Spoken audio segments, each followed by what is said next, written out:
Hey, what's up, everybody? Welcome to the Grayzone.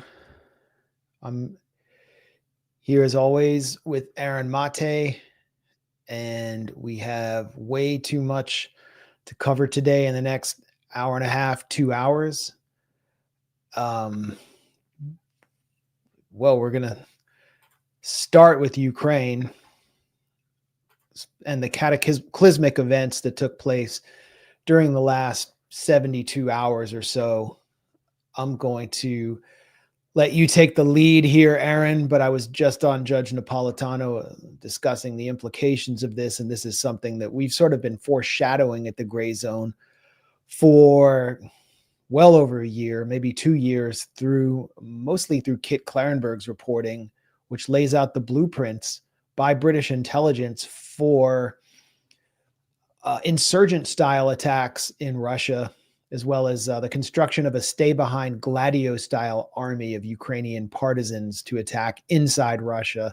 That's what we saw take place on the eve of the Istanbul summit. So, Aaron, I don't know, to just set the scene for us. Tell us what just took place and why it is so, I would assume you'd agree with me, so devastating to Trump's flailing efforts at ending the proxy war.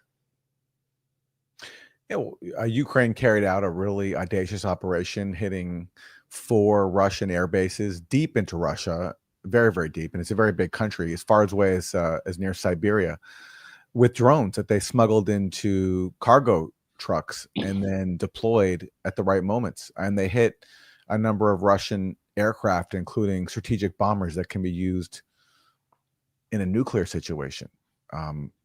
So this is Ukraine fulfilling what Western proxy warriors dreamed of, which is being used to weaken Russia. And Russia has now yet to retaliate, but Putin has already said that they will.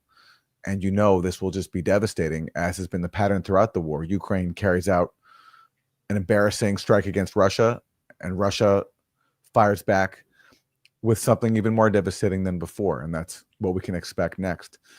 And for Ukraine, this is seen as a very big coup. And it was like, this humiliated Russia, and this is a very big intelligence coup. This is apparently an operation a long time in the planning. But what will this do on the battlefield? Will this increase Ukraine's position on the battlefield or at the bargaining table? I don't think so. If anything, it will just embolden Russia to be even more determined to take more Ukrainian territory. And that's where it's been happening on the ground in trench warfare. And that's where Russia has been winning. They continue to take places like, or approach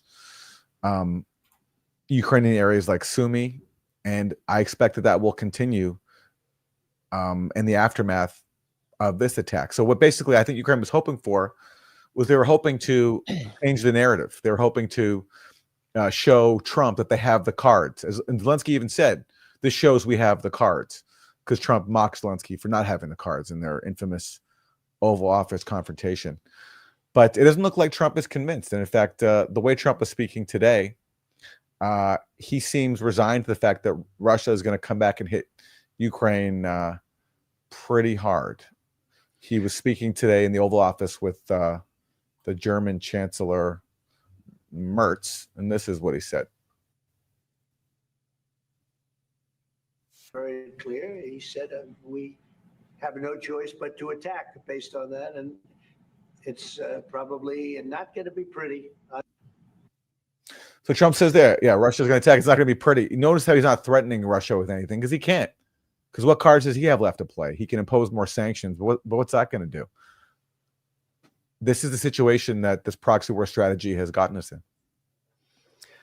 Well, that's absolutely correct. Zelensky and his backers, mainly his European backers. I mean, if you look at the blueprints from this cell in British military intelligence, Project Alchemy, that Kit Clarenberg has exposed, the one thing that they keep saying in their blueprints is that their main objective is to just simply keep Ukraine fighting. So in order to keep Ukraine fighting, Ukraine has to show that it has some cards, and it has to convince Western backers that they can still do damage to Russia, because all they really care about ultimately is harming Russia. They don't care about what harm comes to Ukraine's population. So they did that. So now there's new pressure on Trump to not just sanction Ukraine, not just sanction Russia, which is the most sanctioned country on the planet. And they failed to turn the ruble to rubble. Russia has demonstrated that the sanctions just simply can't affect Putin's strategic calculus. What they're also seeking to do is get Putin, who's been a fairly cold-blooded operator, and his own military intelligence apparatus to react in a hot-blooded way in order to upset Beijing and to peel the global south away from Russia, because Russia has maintained strong diplomatic support from the global south, and to upset Sao Paulo, to upset Brazil. So far, it's not happening. And as you said, Russia continues to plow ahead on the battlefield. I think that's what they will continue to do here. But let's step back from before this presser today with Merz, Friedrich Merz, the German chancellor who has authorized long-range tourist strikes into Germany. He's another part of the pressure on Trump to abandon diplomacy.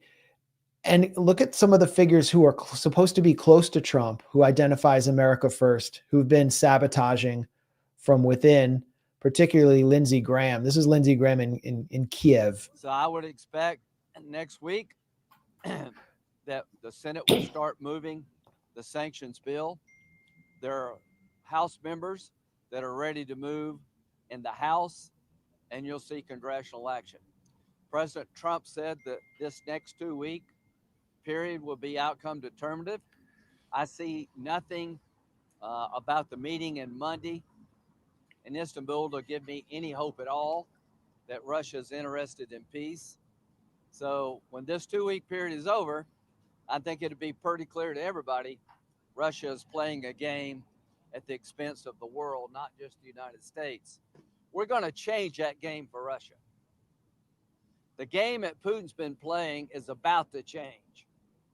He's going to be hit and hit hard by the United States when it comes to sanctions. China, the game you're playing with Russia is about to change. If you keep buying cheap Russian oil to fuel Putin's war machine, there'll be a 500% tariff on all of your products coming into the United States. So, I mean, kind of the predictive programming, neocon predictive programming there. This was right before the wave of attacks. So what's Lindsey Graham's game? And he was there with Richard Blumenthal, no relation to me, his Democratic neocon counterpart. Yeah, and as Lindsey mentioned, this was right on the eve of the second round of Istanbul talks, which, and then right before the Istanbul talks, you have Ukraine carrying out this humiliating operation. So it just really to underscore that point, Ukraine, I don't think cares about the Istanbul talks. It doesn't see any path forward there. Its only plan is to stick with, as you mentioned earlier, the British agenda at this point, which is to prolong the war for as long as possible and hope that basically, I think Zelensky is hoping that like Lindsey Graham will win out, that like operations like this will convince Trump that Lindsey Graham is right and that we need to continue this war for as long as possible. And then so Trump will magically get behind the Lindsey Graham agenda of sanctions. And by the way, sanctioning countries like China as well.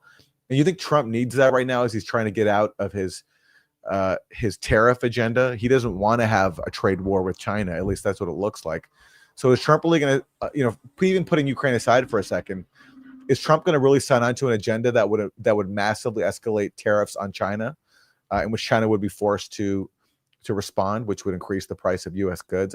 I just strongly doubt that. And the way Trump is talking, it doesn't look like he has any interest in escalating with Russia. I mean, we heard that earlier clip from today where he said, yeah, it's not going to be pretty, Russia's response. And he was basically saying he's not going to do anything about it. And here he is talking today also, where he gave an analogy to kids fighting in the schoolyard and said, basically, you have to let people fight it out. That's a bloodbath that's going on over there. And when I see the Whoa.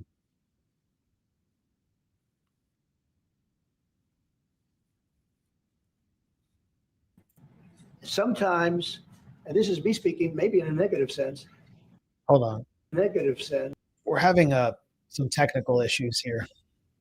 Okay, well, all right. Basically, what Trump says is that sometimes wait a second. I'm going to get Trump on screen, and it's more Trump talking is more interesting than us explaining Trump. So just give me 2 seconds. Sorry, everybody. Bloodbath that's going on over there. And when I see the moment where I say, well, they're going to just keep fighting. You know, I gave the analogy yesterday when I spoke to President Putin. I had a 2-hour and 15-minute call with him. Sometimes, and this is me speaking maybe in a negative sense, but sometimes you see two young children fighting like crazy. They hate each other and they're fighting in a park. And you try and pull them apart. They don't want to be pulled. Sometimes you're better off letting them fight for a while and then pulling them apart. And I gave that analogy to Putin yesterday. I said, President, maybe you have to keep fighting and suffering a lot because both sides are suffering before you pull them apart, before they're able to be pulled apart. But it's a pretty known analogy. You have two kids, they fight. Sometimes you let them fight for a little while. You see it in hockey. You see it in sports. The referees let them go for a couple of seconds, let them go for a little while before you pull them apart. And maybe, and I said it, and maybe that's a negative because we're saying go, but a lot of bad blood. There's some bad blood between the two. I have to deal with it, and the chancellor has to deal with it. It's incredible. The level of, there's a great hatred. So Trump's going to let him fight it out. And who does that advantage? Yes, Ukraine really humiliated Russia here with this one attack. There's no denying that. But who has the advantage in a schoolyard style brawl, as Trump puts it? It's Russia, because that's why Russia has taken 20% of Ukrainian territory. And the one chunk of Russian territory, Kursk, that Ukraine took briefly, is now back totally in Russian hands. So that tells you right there who has the advantage if Trump is just going to let the two sides fight it out. And I think basically, you know, just to stress this point, Zelensky and his aides were hoping that showing Trump that they can humiliate Russia by taking out Russian strategic bombers, which is a big blow to Russia, might convince Trump to like see the benefits in this proxy war investment. But that's not his agenda. He wasn't on board with this. He went along with it in his first term reluctantly, but largely because of Russiagate.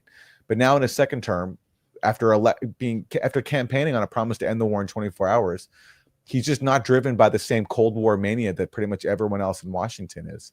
And he's not going to invest the political capital in prolonging this war. By contrast, somebody who was invested in Cold War mania is no longer in office. That's Joe Biden. And look at what President Lula of Brazil just said about Joe Biden. He said that Biden told him that Russia needed to be destroyed. That's according to Lula, that Biden believed, and Lula's based this on his conversation with Biden, with Biden, that Russia needed to be destroyed. And that's also the agenda that Dick Cheney had. Robert Gates in his memoir recalls talking with Dick Cheney about how Dick Cheney also said that Russia needed to be destroyed. This is back in the early 1990s. So that's been the bipartisan consensus in Washington that's driven this policy, that Russia needs to be destroyed. But Trump's not on board with it.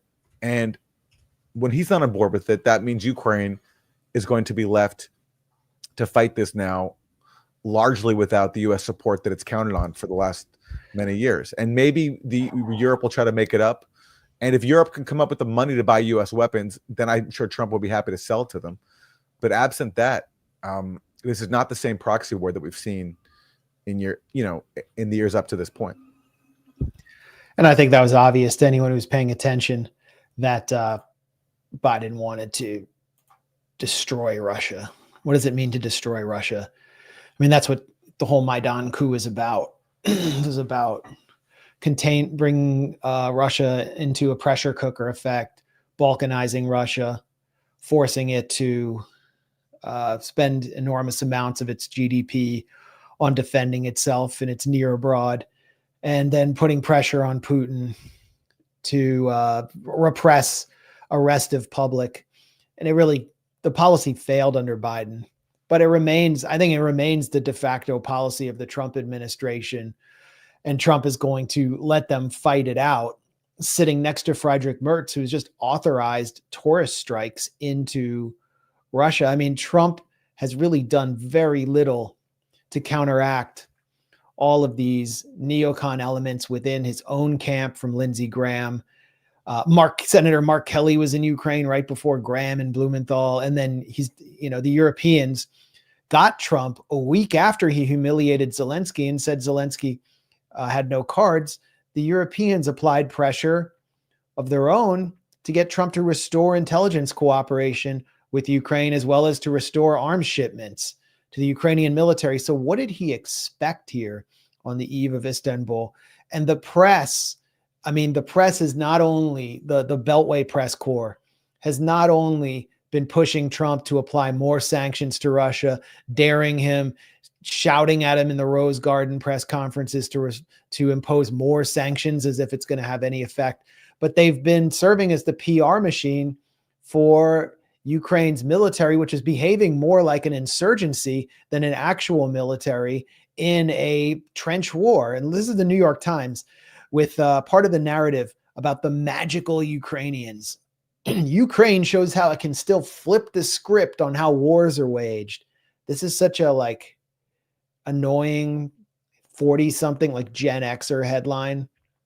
Can you imagine the New York Times 30 years ago saying flip the script, when that was a phrase that was mainly familiar to fans of backpacker hip hop? I don't think so. But what they're doing is they're making it seem as though the magical Ukrainians came up with this completely on their own. They have no foreign backers training them, and that we should just give them more weapons, and that Trump is insane to attempt to end this war when Ukraine is flipping the script and jumping off the porch on the Russians. The reality is it was an MI6 operation. We've exposed the blueprints. Everybody knows it was an MI6 operation, which raises a lot of questions. Did Trump know? I bet the CIA director, Ratcliffe, knew. I don't know if Tulsi Gabbard knew. Did Trump know this was coming? It was supposedly planned for 18 months. Under Sunak, it would have had to have been initially authorized. And it wasn't just attacking strategic bombers. It was a terror attack on Russian railways. We've exposed the blueprints, the Project Alchemy blueprints for attacking Russian railways. A 7-month-old baby had to be medevaced from Bryansk to Moscow to survive that attack. Over 100 were injured. The Kerch Bridge was attacked before, and it may have been attacked again with limpet mines. Remember the first time that Kerch Bridge was attacked, that was when Russia started attacking the energy infrastructure of Ukraine. And the goal here is not just to keep Ukraine fighting. As I said, it's to peel Russia off from its allies in the global south by getting them to attack civilian infrastructure again in Ukraine. And here's another point that I don't think has been reinforced enough, which is that under the 2010 START missile treaty between the US and Russia, all strategic bombers have to be out in the open so they can be photographed by satellites. So the other side knows, a strategic bomber's missing. Are they coming to wage a surprise nuclear attack on us? And so this is widely acknowledged as having exposed Russia to this Ukrainian drone attack. This is, one headline out of many. START missile treaty exposed Russia's nuclear bombers to Ukrainian drone attack. Finally, the neocons like the START treaty that they've been trying to shred. Mm-hmm. Who didn't sign on to the START treaty? London, the UK. They're not involved in it. So they themselves don't have strategic bombers exposed to a potential Russian counterattack.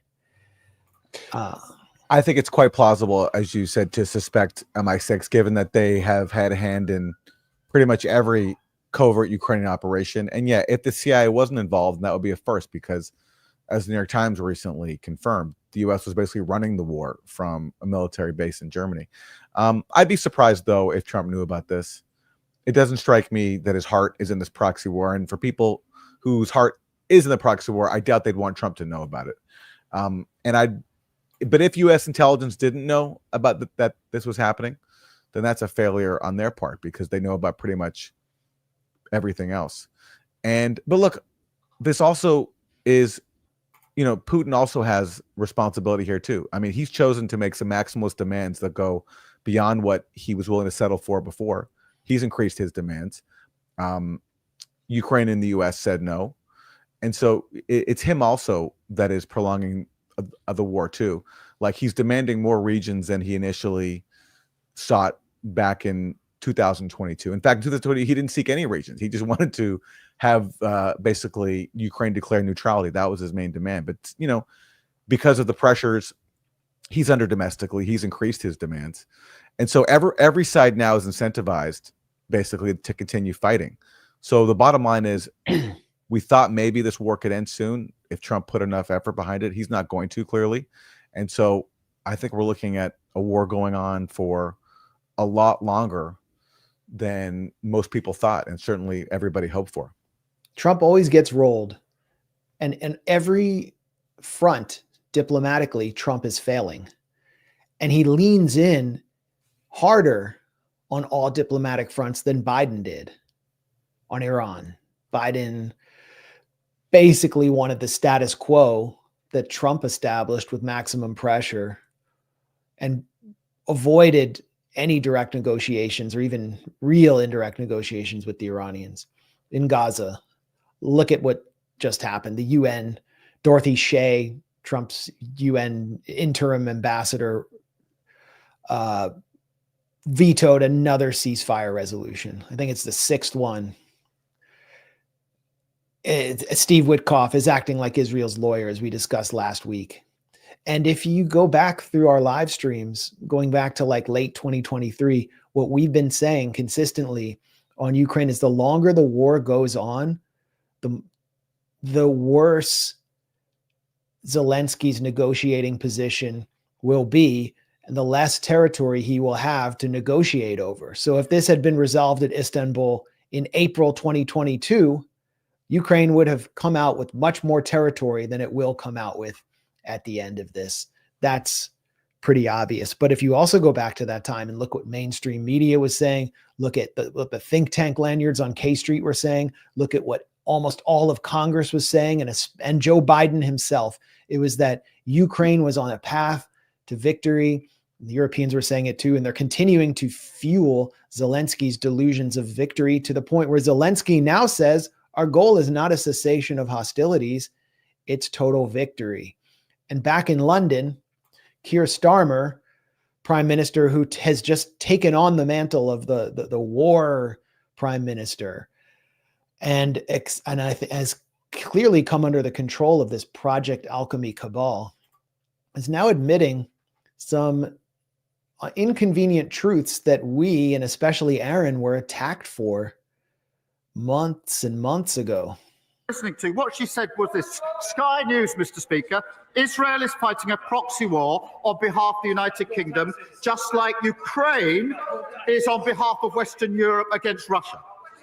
Well, that was certainly noticed in the Russian embassy, because they put out a statement saying the leader of the opposition has finally called a spade a spade. Ukraine is indeed fighting a proxy war against Russia on behalf of Western interests. And they went on to say the illegitimate Kyiv regime, created, financed, and armed by the West, has been at it since 2014. So they endorse that. They want the detail. I've given the quote. That's what Russia said in response. She asked me what I believe in. I believe in standing by Ukraine and calling out Russia as the aggressor. Well, that's funny. What he's doing there, he's calling out the leader of the Conservative Party. I forget her name, but she gave a recent interview to Sky News where she said that, Ukraine and Israel are fighting proxy wars on our behalf, on behalf of the West. And Keir Starmer is taking issue with that because Russian media aired it. Yeah. So he's mad. He's mad that she blurted out the truth. Just as like he'd be mad that Boris Johnson also said that Ukraine's fighting a proxy war on our behalf. And if we lose, he said it's the end of Western hegemony. So these conservative leaders in the UK have a habit of being more honest about their policies than Keir Starmer and the Labour Party do. And you were just there, and you discussed the proxy war in London and caught a lot of heat from a leftist audience. I mean, it seems like they're just generally more supportive of the March of Folly there. and the destruction of their own economies. Yeah, they are. Yeah, absolutely.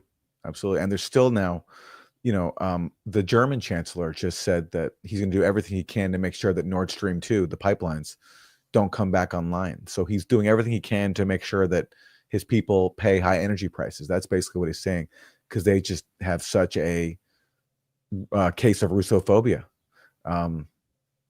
Something it's hard to understand from afar, but it's certainly a major issue across Western Europe right now. And here's another, I don't know why this isn't an issue, but since we just heard from Keir Starmer, and it seems to relate, it's something that's fascinating me, and it is a commentary on the British press and the refusal to complicate the war narrative, is this scandal surrounding Keir Starmer. Here's George Galloway. A fourth man has been detained at Stansted Airport in connection with firebomb attacks on the Starmer property. Why is this allegedly widespread conspiracy not being treated as terrorism, unlike the journalism of Richard Medhurst and Kit Clarenberg, who have been raided or detained by British counter-terror police? And why is the media so quiet? All right. Keir Starmer's properties, including a car that belonged to him and homes that have belonged to him or do belong to him, have been targeted with arson attacks. And the attackers are all Ukrainian. I don't know the identity of the fourth one. They're all Ukrainians. One is 18 and the others are in their 20s. And I think at least two of them are well-known, reported in the British press as male models. One of them offers massage services and says that he aims to be the best male model in the world, or the top male model in the world. And they apparently had to know the license plate number of Keir Starmer's car in order to target it and know where his properties were. We don't know why they were attacking his homes. And Keir Starmer has suggested it's some kind of terror attack, but it's coming from Ukrainians when he's supporting Ukraine so vociferously. It doesn't totally make sense. Maybe it's just random. I mean, every few months I get attacked by 4 Ukrainian male models, so it can happen. Or they were providing some kind of service to Keir Starmer, and that's how they got access to his properties. That's how they knew what his car was.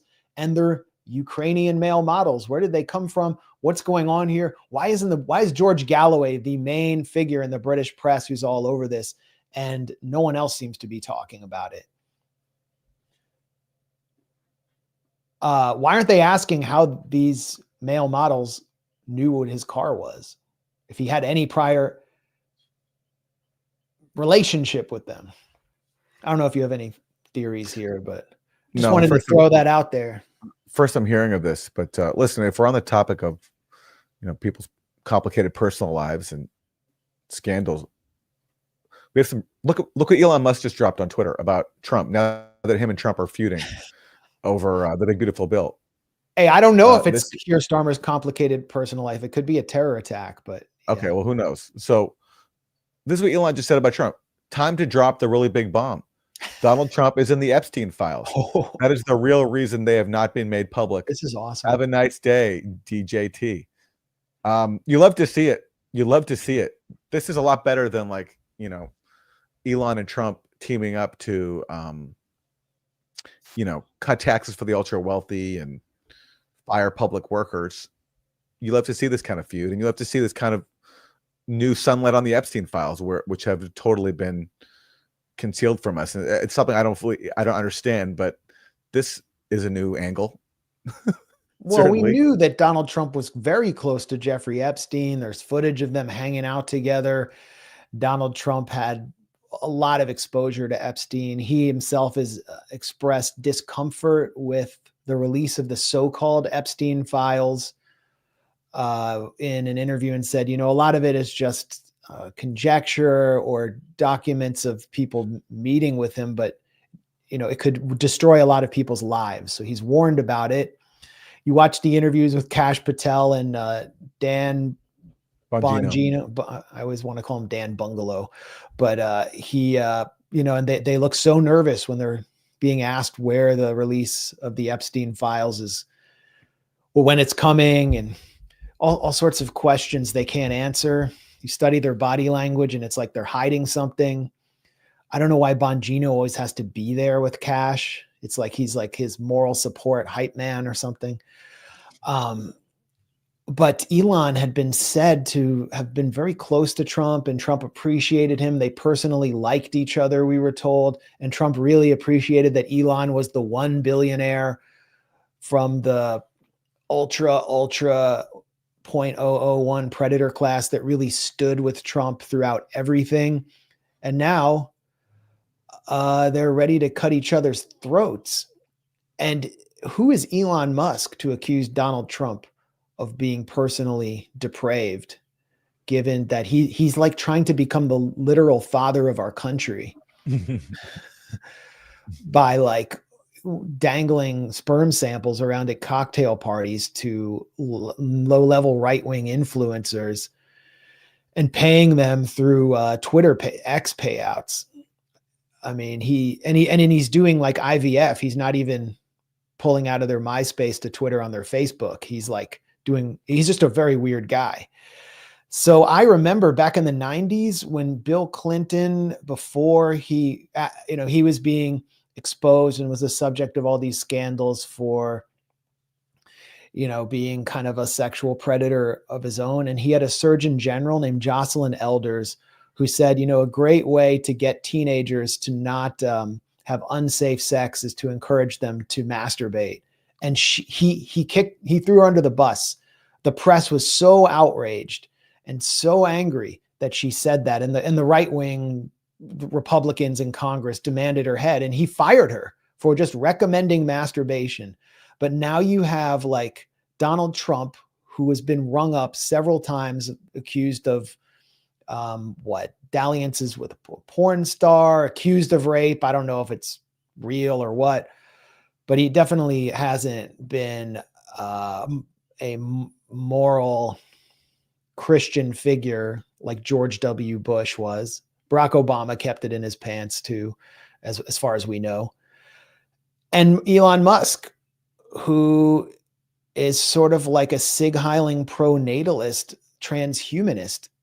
And this is the Republican Party now, and they're ripping each other to shreds. Unfortunately, there doesn't seem to be a Ukraine angle as with Keir Starmer. Look at the global leadership, though. Emmanuel Macron just got slapped upside the head by his wife. Half of Trump's base believes Emmanuel Macron's wife isn't just his former high school teacher, which we know she is, who is abusing him in public, but is a man. Thanks to Candace Owens' series on her, they believe that Emmanuel Macron goes to bed with an old man every night.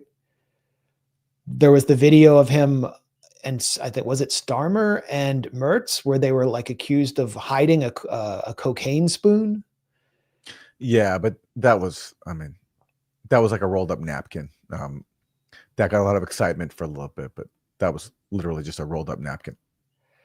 And it's like, all right. And then there was the Glenn Greenwald tape last week. And my response was like, what would be my response to this whole thing is like, what is the biggest moral abomination in the world today? And why isn't everyone focused on it? It's in Gaza. I mean, it's beyond anything. But, and I mean, Glenn made the point about Donald Trump to Jason Whitlock. Like, how can you attack me when you have Donald Trump doing all that? I think it might have been a more salient point if he had pointed to Elon Musk. There's a lot to say there, but it's like, I just find it all to be reflect, like the Gaza Holocaust is reflective of this depraved elite and the personal lives they lead and the morals that they uphold. It's totally reflective of it. And it's why the press seems so disinterested in it. Well, that's a great segue. We should move on to Gaza now, because the depravity you're talking about has hit new lows, and it's hard to fathom, but it has. Yeah. Last time we covered the establishment of this fake humanitarian group called the Gaza Humanitarian Foundation. Israel set it up to basically permanently end the presence of the UN in Gaza, the World Food Program, UNRWA, and to advance its ethnic cleansing campaign by forcing Palestinians to travel south for meager amounts of aid, which can then be used to entrap them and push them out of the territory, which is Israel's ultimate goal. And toward that end, we've had massacres being carried out against these desperate people seeking aid, basically lured in by the promise of food by the Gaza Humanitarian Foundation, only for Israel to open fire on the people seeking aid and claiming that the Israeli forces were threatened. And so they had no choice, which was just, it was obvious that this was going to happen all along. This is just a look at the concentration camps that have been set up by the Gaza Humanitarian Foundation, which, as Israeli opposition figure Avigdor Lieberman, former deputy prime minister, and Israeli opposition de facto leader Yair Lapid have said, is basically a shell for the Mossad and the Israeli military. How did we get to this point? My son hasn't eaten bread for 4 days. And we've since learned that this shell corporation, which was launched in, he's saying, I'm waiting for my children. People started crushing one another. That this shell was set up in Switzerland by mercenaries, corporate hitmen, and Boston Consulting, which is the former consulting firm of Mitt Romney and Benjamin Netanyahu. They both worked there, was actually involved in setting this up as well. And they've created these disastrous Running Man style concentration camp distribution hubs. You can see some of the US mercenaries there who are being recruited by firms that were set up by former CIA field operations officer Agent Philip Riley, Safe Reach Solutions. They're recruiting former US Special Forces. And then behind them is the Israeli military opening fire on people. And we can show you some hideous footage, but we don't want to get demonetized. But you can see how it really is a new level of depravity in Gaza that looks like something out of a science fiction horror film. This is footage taken by someone who is eventually killed by the Israeli military at one of these so-called distribution hubs. And you can hear the gunfire behind him. And at about, this man was later killed trying to get food for his family.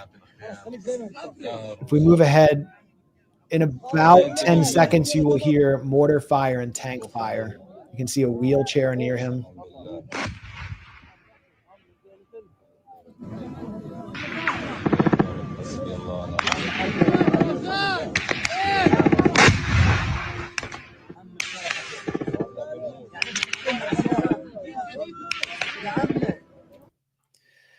So dozens are being killed at these distribution hubs every day, it seems, just trying to get food. And what happened on Sunday, where around 30 people were killed near one of these sites in Rafah? It was so obvious that Israeli forces had opened fire, but Israel issued one denial, and all of a sudden that led all these media outlets, including the Washington Post, to backtrack, to the point where the Washington Post even deleted a story or a tweet about this, simply based on the fact that Israel had denied it.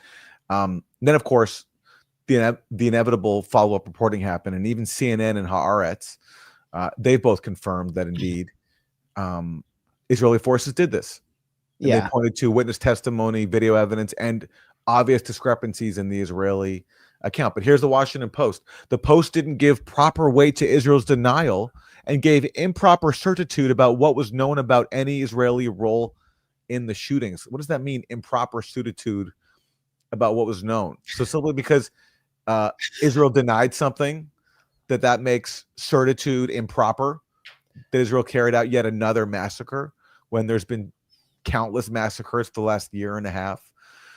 And of course, this correction now looks just even more ridiculous, given that other Western outlets, Haaretz, CNN included, have confirmed that Israeli forces did carry it out. Not that we need Western outlets to confirm this, but it's notable that even they had to admit the truth.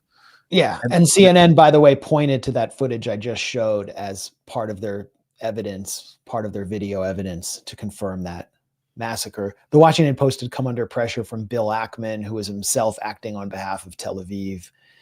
It was pretty clear why they deleted their factual reporting. Why would you believe the mendacious, pathologically lying, Holocaust-denying psychopaths in Tel Aviv anyway after the last 18 months? Well, they continue to do it. And it's not because they believe in the truth. It's because they're afraid of the political pressure and financial pressure. Yes. And you have to wonder there, I mean, Bill Ackman's friendly with Jeff Bezos. Was there a personal phone call made there? I mean, that's fair to speculate given how these people work. These these mega billionaires, they know each other, they hang out, they're in the same circle. And so did the order come on down from Jeff Bezos? I mean, whether it did or not, it doesn't really matter. The point is these outlets conform to even the most minimal Israeli Zionist pressure. But it's just an example of how journalism is is just completely corrupted. And there's no bigger example than the Holocaust in their coverage of the Holocaust of our time, Gaza. Yeah. And Bill Ackman on Twitter said as much, that he called Bezos. So it's more than a theory. Back to the Gaza Humanitarian Foundation, just trying to put it into context. The reason it's been created is because Israel wants to privatize the genocide. And if I'll try to pull up the piece that we have up at the Grayzone. But they have put in a plan, what they call like humanitarian islands plan in the Gaza Strip, that will prevent the population from returning to the north and will allow them to annex and take over the north. And here, I got it right here. And they've starved the population out. They spent about 3 months after the Gaza ceasefire under Trump, starving the population to create the context for the humanitarian islands in Gaza. This is an Israeli army document that I embedded in a piece on the Gaza Humanitarian Foundation. You can see there's these red arrows are their supposed hubs. And there's no hub in the northern Gaza Strip because they want to eliminate it. Then you have the Netzarim corridor here, the corridor of death. And they're trying to push most of the population below the corridor of death. And most of the hubs are set up in Western Rafah in the south. That red arrow all the way to close to the Mediterranean Sea in the south is where you're seeing most of the violence now, most of the Israeli slaughter of Palestinians. And of course, they want them in the south because the south is closest to the Sinai Desert, and they want to push the Palestinian population into Egyptian hands and begin the ethnic cleansing of Gaza. This has been spelled out openly by Finance Minister Bezalel Smotrich and has been alluded to by Netanyahu, who calls it voluntary migration. A Penn State poll published last week shows over 80% of the Jewish Israeli public supports the full ethnic cleansing of the Gaza Strip. So a starving population is being pushed to these hubs. The other objective is to prevent the United Nations from restoring aid because they're very effective at doing it, and that will allow the population to stay put and stay alive. They got to keep the UN out, and Hamas has to be removed from the equation because Hamas had been providing protection effectively through its police forces, which are just, Gaza's police, municipal services, to the aid convoys so they could reach their destination and wouldn't be looted. So the Gaza Humanitarian Foundation is designed by Boston Consulting, one of the major financial consulting firms that does a lot of private aid schemes. Boston Consulting just pulled out because of the scandal around it. And so too did the COO of Gaza Humanitarian Foundation and the CEO, Jake Wood, who's former special forces and had some credibility within the world of veteran, within the veteran world and within the world of humanitarian aid. He pulled out and said, this doesn't look like an actual aid project to me. And he saw the writing on the wall. He pulled out like 48 hours before they first deployed in Western Rafah. And here's who has now been brought in to replace them. Reverend Johnny Moore. We must help these people, and the old way of doing things just won't get it done. Meanwhile, Gaza Humanitarian Foundation has delivered 7 million meals in just 8 days in one of the most complex and dangerous humanitarian crises of our time. None of it is easy, but it is critical. We welcome others to join us. And here's the announcement. This is pure cronyism. Reverend Johnny Moore is a major stooge of Donald Trump who served as a commissioner of his U.S. Commission for International Religious Freedom. Doesn't actually believe in religious freedom. And was a former PR man for Jerry Falwell Jr. down in Lynchburg, Virginia. Is also involved in the Syria post-regime change scam of trying to get U.S. companies contracts in Syria. But it's basically pure cronyism right now. The Trump administration has set up a front organization. They've taken ownership of this, and what they're doing is they're fronting for an Israeli genocidal policy, but putting American faces on it, and therefore putting a target on Americans' backs. So I don't think we can overstate that, not just the dystopian nature of this aid scheme, but also the danger of it to U.S. national security.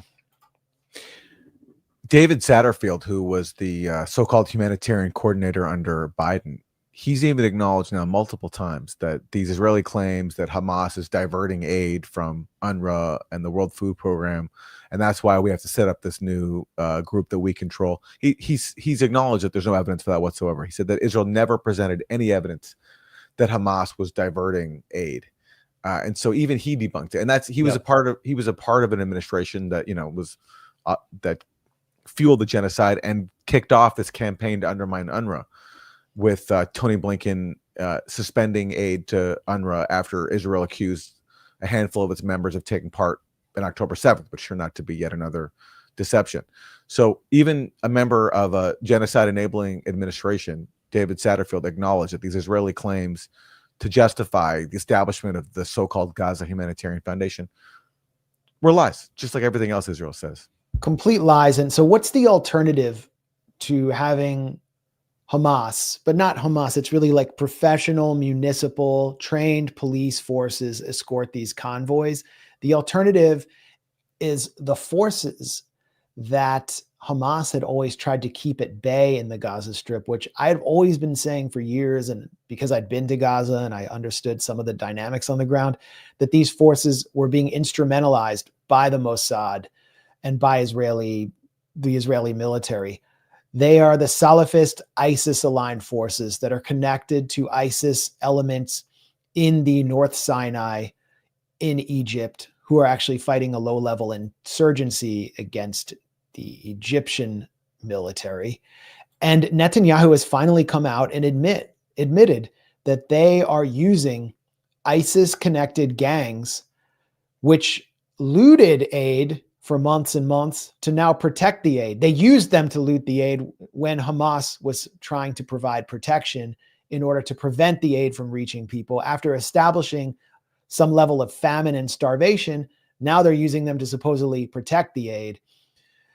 This is our colleague Wyatt Reed. Netanyahu effectively confirms Israel's running guns to the quote-unquote lawless criminals in Gaza, who a former defense minister calls Salafi jihadists who began identifying with ISIS. First, they propped up Hamas to prevent a secular government. Now they're propping up ISIS to prevent Hamas. And then here's a Haaretz piece. Israel arming ISIS-affiliated militia in Gaza, ex-defense chief claims. Netanyahu, we're fighting in various ways. That former defense chief is Avigdor Lieberman, who also lifted the mask on the Gaza Humanitarian Foundation last week and revealed that it was actually sponsored by the Mossad and wasn't even American. although the Americans are fronting for it. And who is that ISIS leader? I mean, this is all out there in the Israeli press. It's in the Palestinian press. It's all out there in the open. It's a guy named Yasser Abu Shabab. Security cabinet, this is Times of Israel, wasn't informed of plan to start arming Abu Shabab group, which was created in Rafah last year and has its roots in looting aid trucks. Here's the Abu Shabab gang. And, you know, they post this video. Hamas has been, the Al-Qassam brigades have been trying to fight them, and Israel attacks the Al-Qassam brigades anytime they try to stop these criminal bandits.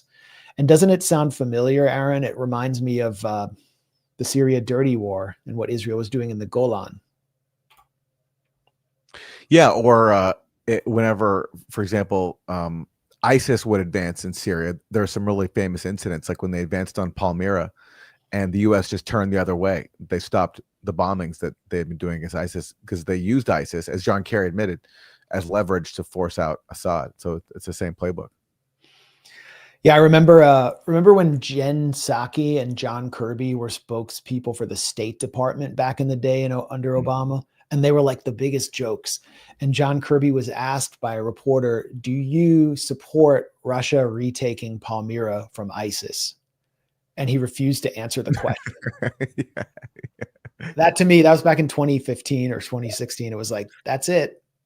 That's the U.S. policy. They were ISIS agnostic. Well, Trump is behind this policy. I mentioned earlier, Mike Huckabee introduced, this is the Christian Zionist U.S. Israeli reciprocal ambassador in Jerusalem. Mike Huckabee, in March, I believe, endorsed the Gaza Humanitarian Foundation as what the Trump administration was putting into place to replace the United Nations. Dorothy Shea at the UN, Trump's UN representative, also openly endorsed it. And now they've got Johnny Moore there, who's like a Trump crony. So they're putting their stamp of approval all over possibly one of the most scandalous humanitarian schemes of our lifetime. Absolutely. Probably more scandalous than what took place in Haiti after the earthquake. Or the fake vaccination campaigns in Pakistan that helped the U.S. or that were aimed at helping the U.S. find bin Laden. Yeah. Which ultimately, I think, ended up I don't remember the details, but certainly this is way worse than anything I can remember. I mean, basically destroying the existing aid mechanism in a besieged death camp for 2 million people. So taking out UNRWA and the World Food Program and all the other aid groups, replacing it with a fake group and using it to push people for ethnic cleansing and massacres in the process, all while arming gangs that loot the actual trickle of aid getting in. I can't think of anything more cynical that I've ever heard about. And body count continues to pile up. I think the Hindra Job Foundation has it right. I don't have the post in front of me, but it's time to just take names of who's involved. And, you know, those of you who are in the military community who are watching this, you are a veteran, take names of those who are participating in this mercenary operation. They're hiring hundreds of former special operations soldiers who are now like mostly in their 40s to do static checkpoint protection and participate in this Holocaust. And they're all wearing masks. They're afraid to reveal their identity. They need to be exposed. The people involved at the top need to be exposed. They are helping privatize a Holocaust. It's one of the biggest scandals of our time. And the mainstream media is reporting on this, like they are covering it. And they're doing,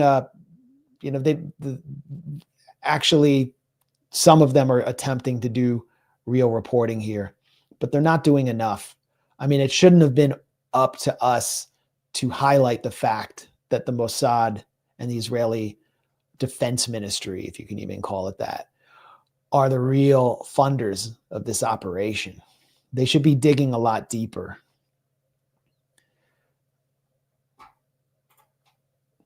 I don't know if there's much more to say about this, if you want to add anything. Well, since we're talking about profiteers, I think we should move on to your recent visit to an AI expo where, you confronted some of the people profiting off of the genocide in Gaza. But before we do, just to talk about some other breaking news, as we're broadcasting this, Israel's broken the ceasefire in Lebanon.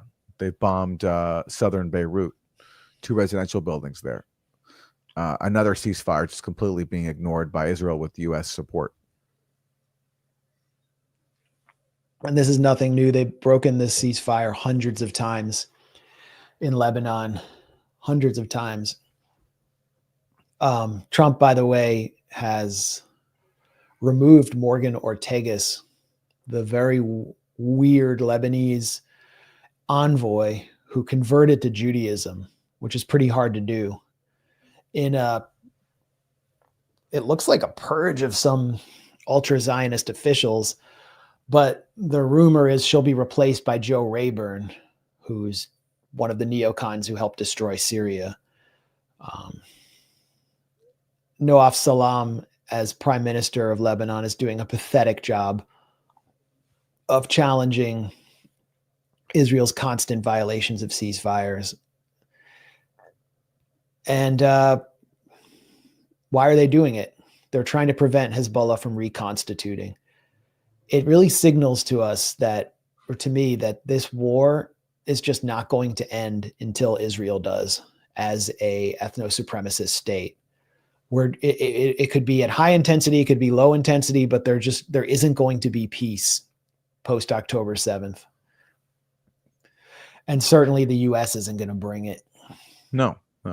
I mean, peace can only come if there's some minimal recognition by Israel of Palestinian rights to self-determination, which they're never going to allow because their whole identity is formed around denying Palestinians their self-determination. They stole their land. They drove them from their homes. And now their project is to just wipe out Palestinian identity. And they're going to face continued conflict as long as they continue this project, and they're not going to relent until they achieve it. And so, yeah, their existence is just a recipe for perpetual conflict. And so we're moving into, I think, a new phase now politically in the US because of that reality. And I hadn't prepared to discuss this, but I think it should be just quickly addressed. And it actually relates to the next segment. I can tie it in. Shadi Hamid, who's one of maybe the one Muslim that's allowed to regularly write at the Washington Post other than Fareed Zakaria. But it helps that he supports every single regime change war, right? That's probably has something to do with it. Which is why has finally called Gaza a genocide in the opinion section of the Washington Post. And he declared that there's a new consensus emerging that it is a genocide. And that really speaks to the level of horror on display in Gaza, that he would be allowed to say that. But it also illustrates how destructive Israel's, and particularly Netanyahu's, strategy of playing this war out for as long as possible has been to Israel's soft power, which has been eviscerated.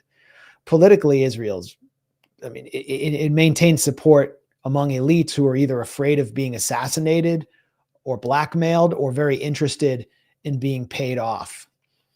It has support among John Fetterman, who had some kind of a stroke and had his brain chipped by the Mossad.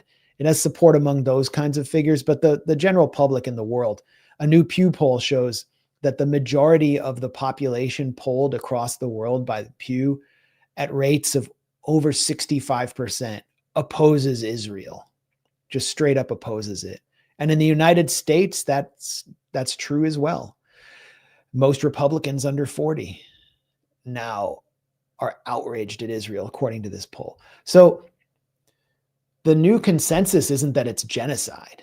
The new consensus is what we decide it should be now, which the Washington Post's token Muslim contributor will adopt 2 years later. We've been saying it was genocide from day one because it's been genocide since 1948. So what we need to do is make people understand that Israel is the genocide is an incarnation of the fundamental logic of Zionism.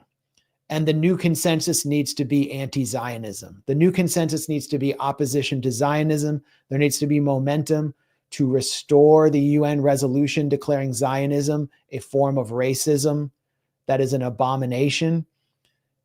And Jews need to challenge Zionism within their own communities. That's our task. So what the Washington Post says something's a new consensus, it means it was the reality several years ago that we've been calling out. And we're moving to push the consensus. We're moving to establish a new consensus, because this, as long as Zionism has a political base in the heart of the Arab world, there will be genocide continuously for the rest of our lives.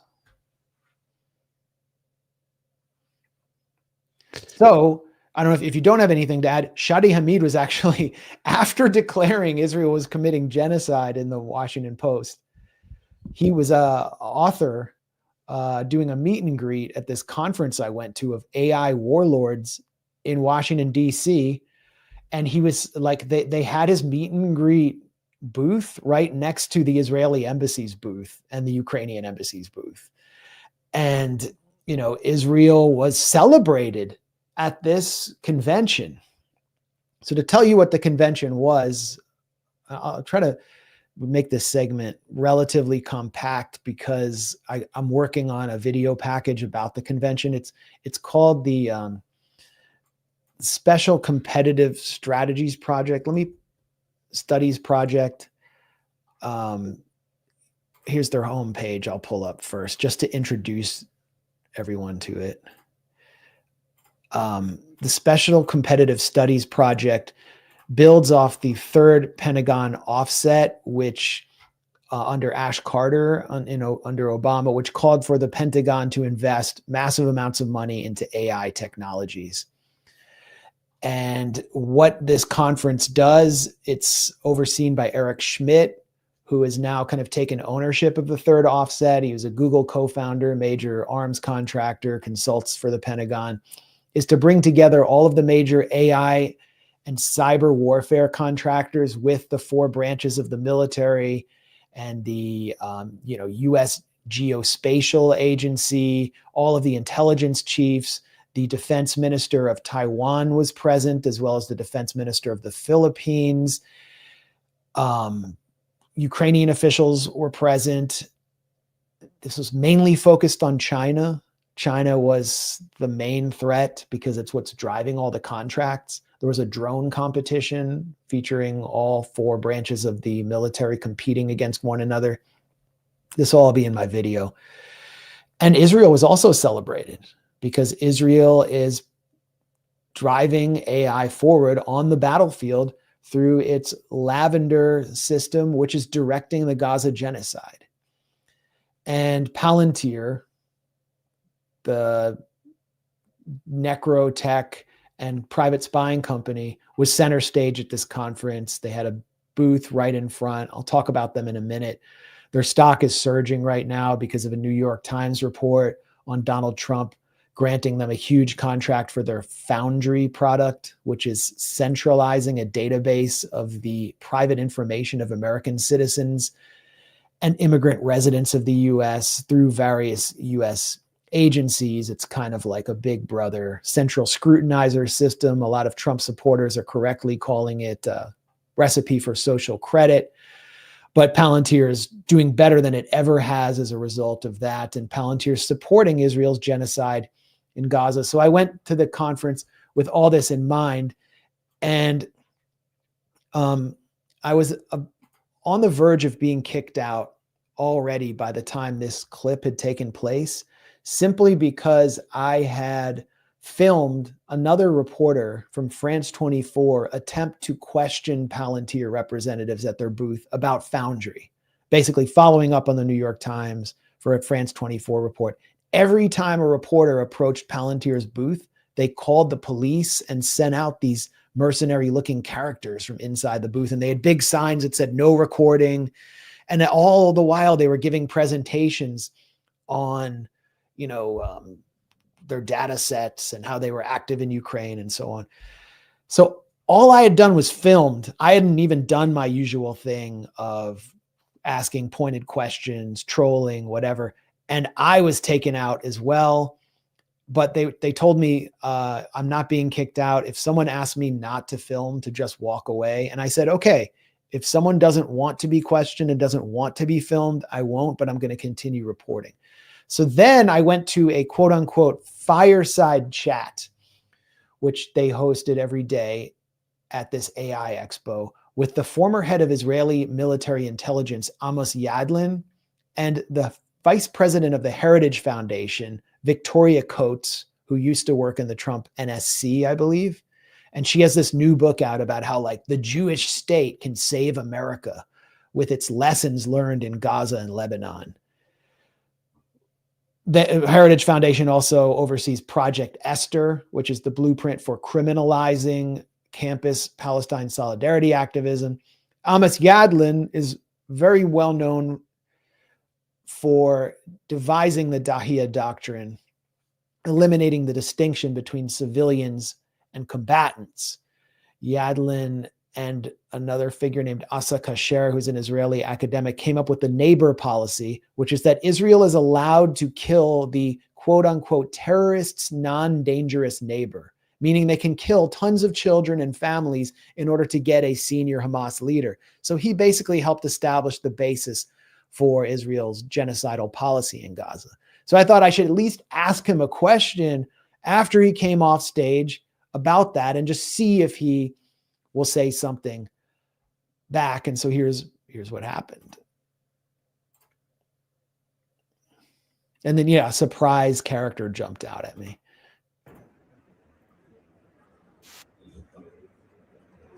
Mr. Yadlin, can I ask a question? Yes. I'm Max Blumenthal from the Grayzone. You were the subject of a New York Review of Books article about how you and Asa Kasher helped loosen the principles of distinction on killing civilians. And I wanted to ask you, like, how you see your role in the current genocide where thousands of children are being killed. Did you help inspire the genocide? What's a genocide? What's the definition of a genocide? The deliberate attempt What's to the definition exterminate of a genocide? people. What Israel's doing. I'd like to know.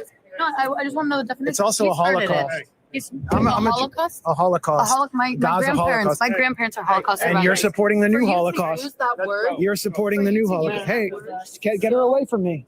I just asked the speaker a question. I'm having a conversation Get this with you. Holocaust supporter away from me. I'm a Holocaust survivor. I'm And descendant of supporter. Holocaust survivors. And you're continuing the How dare Holocaust. you? You're continuing the How dare you? Holocaust. You're Do you continuing know the what Holocaust. Holocaust is? Tens Do you of know thousands of what slaughtered Holocaust children. is? Yeah, it's ethnic You cleansing. don't know what that is. It's what's I happening in do. Gaza. Let's go. I have my tripod. Can I get my tripod? I have no interest in engaging with her. Come on. But you were doing good. Okay. We talked to you earlier about this. She came up to me. How I asked her dare a you? question. I at the just told speaker. we talked you. about I this came up to earlier, him to shake so- his hand. Yeah, and You were you started. accosting him. Let's go. No, I Let's wasn't. go. I asked him a accosting question. I asked, okay, can I get my tripod? He's gonna get it. No more questions. Why are you crying? No more Why questions. are you supporting a Let's go. Holocaust? Grandparents Let's are go. Holocaust And you're survivors. supporting a Holocaust. Come on, let's go. He'll meet You're us out supporting the mass slaughter of dare children. you? there. Let's go. You're a settler. We'll meet him outside. Let's go. Well, he's going to bring it to me He'll outside. bring He's it in. coming right now. So The woman came up to me after I asked the speaker a question. It's okay. Remember, we talked about this earlier. We Okay. talked about this earlier. Well, I got my tripod back and then I got kicked out and they stripped me of my badge.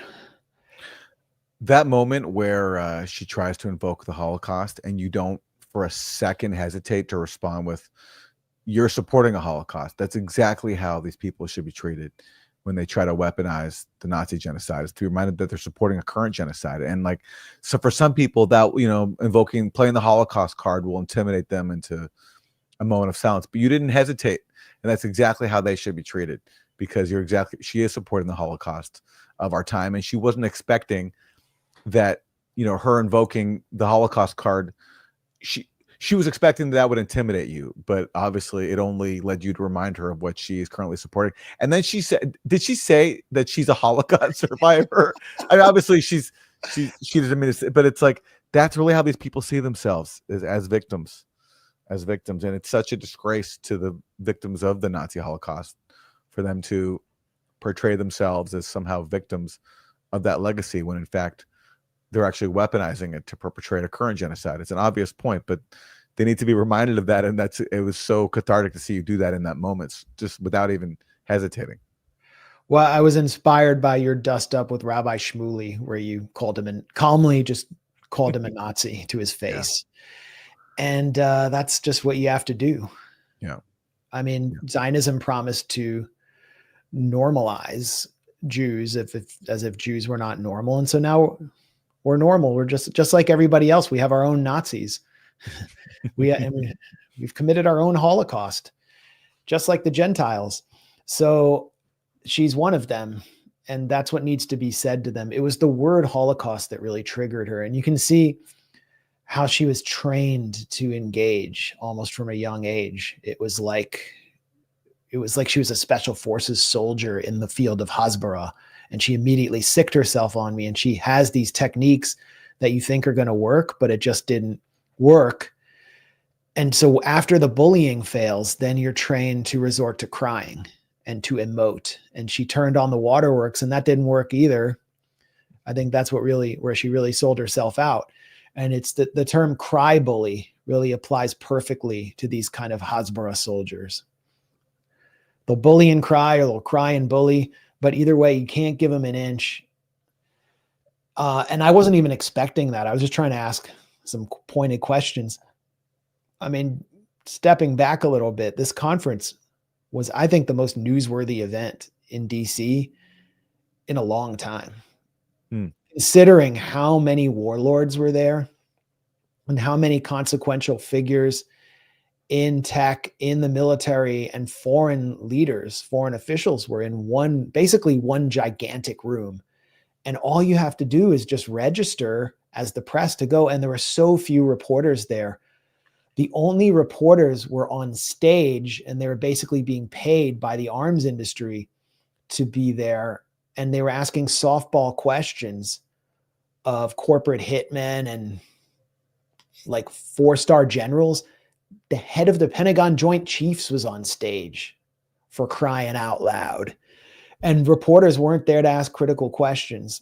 And then when you do ask Palantir or anything, you get thrown out.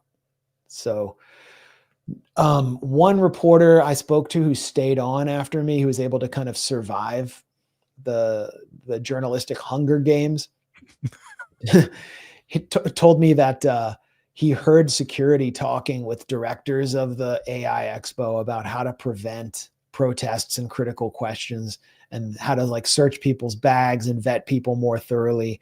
Code Pink carried out several protests there.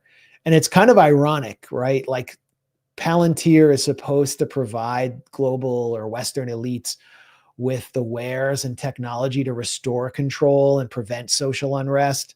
And yet they can't prevent unrest in their own conference. There's this other group called Rhombus Power that was one of the major sponsors being showcased in the front.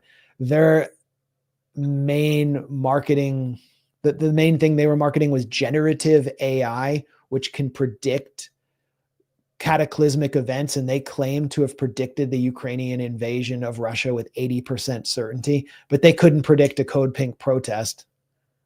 Wait, they predicted what the Russian invasion of Ukraine. The Russian invasion of Ukraine. Yeah. But yeah. So that they can't even control their own conference, and they're claiming that they can control the world. Anyway, look for a video report at the Grayzone. And also, I really recommend the reporting of Jack Poulson. It's spelled Poulson. He was a reporter inside who at his Substack will be rolling out some print reports that I think will be incredibly revealing. I mean, that was like the beating heart of Babylon right there.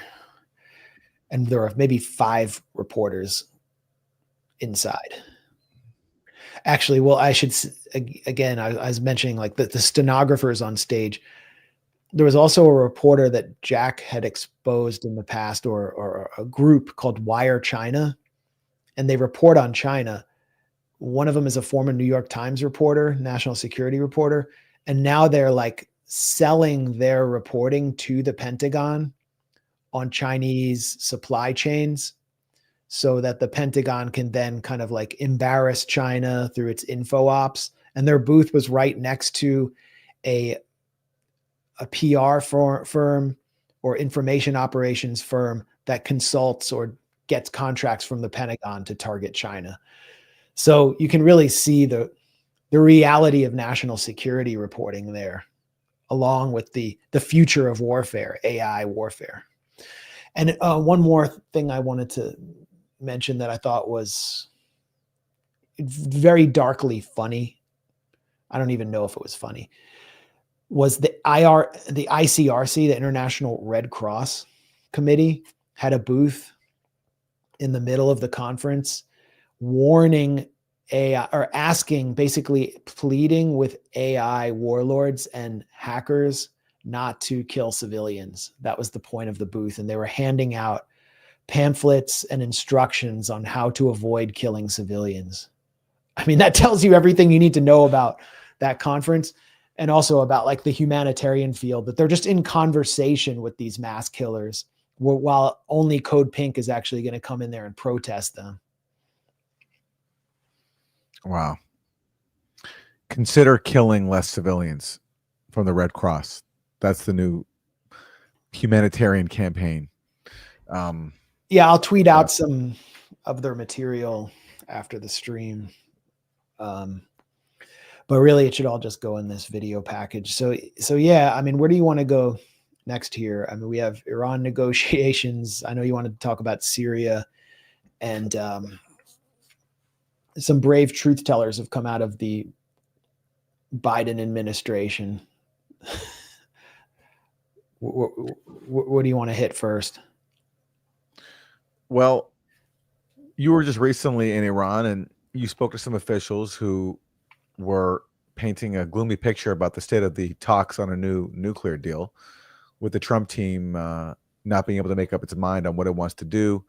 We keep constantly hearing conflicting reports. Sometimes the Trump team is okay with some level of Iranian enrichment, and as you were told, that's a red line for Iran. They insist on their right to peaceful enrichment, and sometimes Trump says they're okay with that. Sometimes the Trump team says they're not. What kind of pressure are the Democrats putting on Trump right now? Are they lobbying him to be pro-peace, to restore their own nuclear deal? Well, Chuck Schumer, the Democratic Senate leader who campaigned against the first Iran nuclear deal, he continues on Israel's half to campaign against another Iran nuclear deal. Comes to negotiating with the terrorist government of Iran, Trump's all over the lot. One day he sounds tough, the next day he's backing off. And now, all of a sudden, we find out that Witkoff and Rubio are negotiating a secret side deal with Iran. What kind of bull is this? They're going to sound tough in public and then have a side deal that lets Iran get away with everything? That's outrageous. We need to make that side deal public. Any side deal should be before Congress and, most importantly, the American people. If Taco Trump is already folding, the American public should know about it. No side deal. Look, who does Chuck Schumer think he represents anymore? I mean, most of the ultra-Zionists have gone over to the Trump camp, right? So, like, who does he think is going to rally behind his pro-Israel campaign to kill a deal with Iran? I mean, it's basically, it's people in his age cohort, because Democratic Party, if you look at the polls, the younger generation are no longer on board anymore. So I don't even understand who Chuck Schumer thinks he's rallying when he tries to like implore Trump to pursue the Israeli campaign of regime change in Iran. It kind of reminds me of the Dubai port scandal that Chuck Schumer cooked up against George W. Bush, that like the Bush administration had made some deal to do shipping with a port in Dubai, like the United Arab Emirates was some terrorist entity. And they just played on anti-Arab sentiment to try to bring Bush's approval numbers down. And it was kind of like a rallying point for the Democrats. They can never rally as an anti-war party. Never. As the Iraq war sent thousands of Americans home in body bags or without their legs. So I think that's just Schumer's thinking there, along with the fact that he is just ideologically an ultra Zionist who's been on book tour promoting his book on this wave of anti-Semitism, which is apparently, I mean, anti-Semitism is so bad in the US that it's prevented one of the most obviously Jewish people from becoming Senate minority leader and former majority leader. I mean, the discrimination is off the charts. Yeah. And so, yeah, I mean, basically Barak Ravid at Axios reported that Witkoff had agreed to offer Iran a deal with some level of civilian enrichment, which was the only way to get a deal.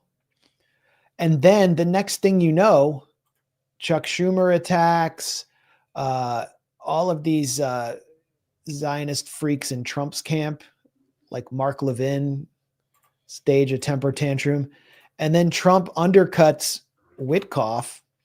This is Fox News. Trump reaffirms hardline on Iran nuclear deal will not allow any enrichment of uranium. This is exactly what I was reporting on from Tehran, speaking to diplomats who are very well informed about what's going on in these talks, is that the Trump administration can never make up its mind, and they don't even know what Trump thinks. So they have to impute some kind of 5D chess to Donald Trump to explain this irrational, chaotic, bipolar behavior. But really what it comes down to is stupidity, lack of diplomatic skill, and the preponderance of Zionist pressure from both parties in Washington on Donald Trump to not have a deal and to go to war. So where are we going here? I don't think there's going to be a deal. And the deal that they were offered also only allows Iran to enrich at a very low level for a short period of time, and then they're told not to enrich. Donald Trump is, bellowing or kind of blurting out comments about blowing up Iran's nuclear facilities. And he's like, we should be able to blow them up in a very controlled way rather than blowing them up through war. Like, do you think Iran's going to agree to that? A regional power is going to agree to let some foreign country come in and blow up civilian nuclear facilities that are not forbidden under the non-proliferation treaty? No. So I don't think there's going to be a deal.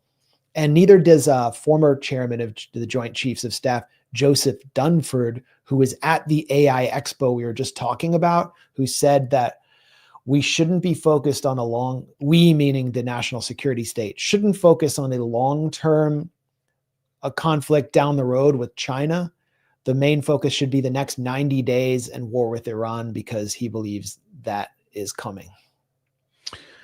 Even when Obama, put a lot of political capital into making the initial JCPOA, the Iran deal, he did it kind of half-heartedly. He didn't fully implement his own deal, and he made it very easy for it to be broken, which Trump promptly did. And so even the person who's puts capital into diplomacy can't even do it fulsomely.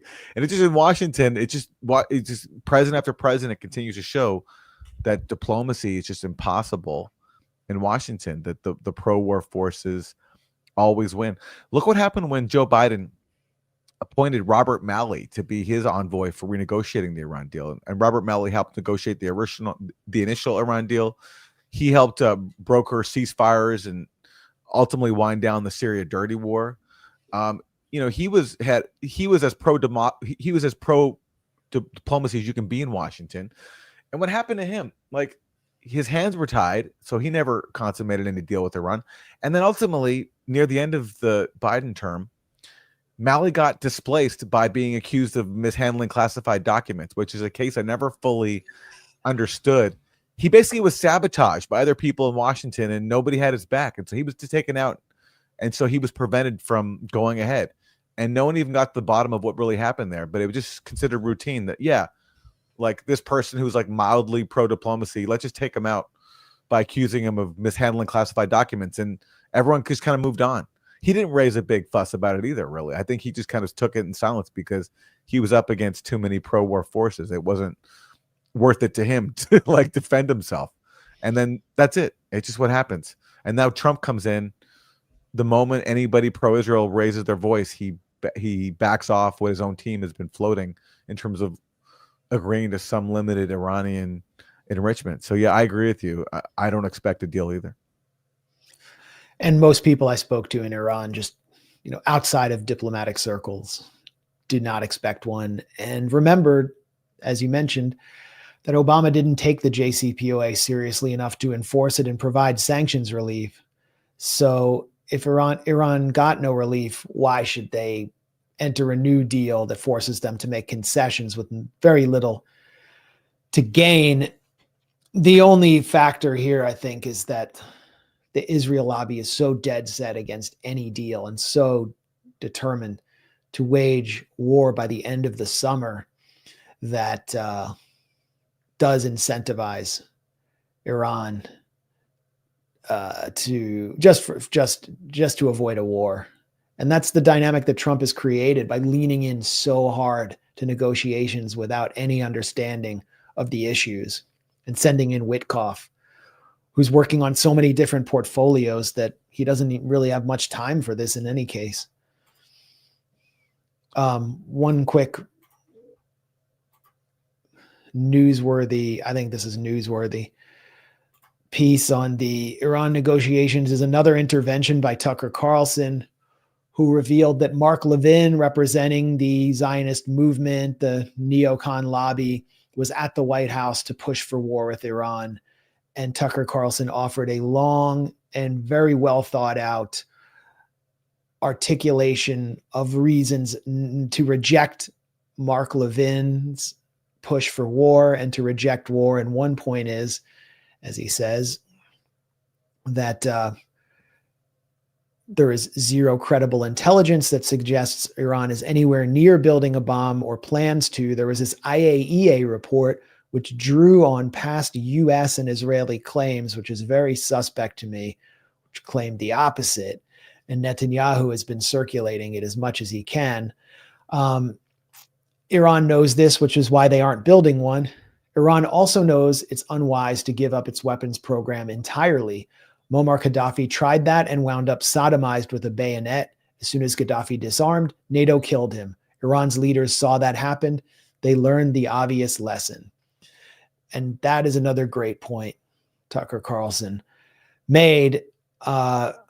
Israeli media, Ynet specifically, Yediot Aharonot, the Israeli broadsheet, published a piece articulate I guess channeling Netanyahu's anxiety about Tucker Carlson's presence in the White House, his influence and the power of what they call the Vance faction. I mentioned the firing of several ultra-Zionist officials, Morgan Ortagus, Merav Seren, who is actually an Israeli former defense ministry consultant who was hired by Mike Waltz, was fired.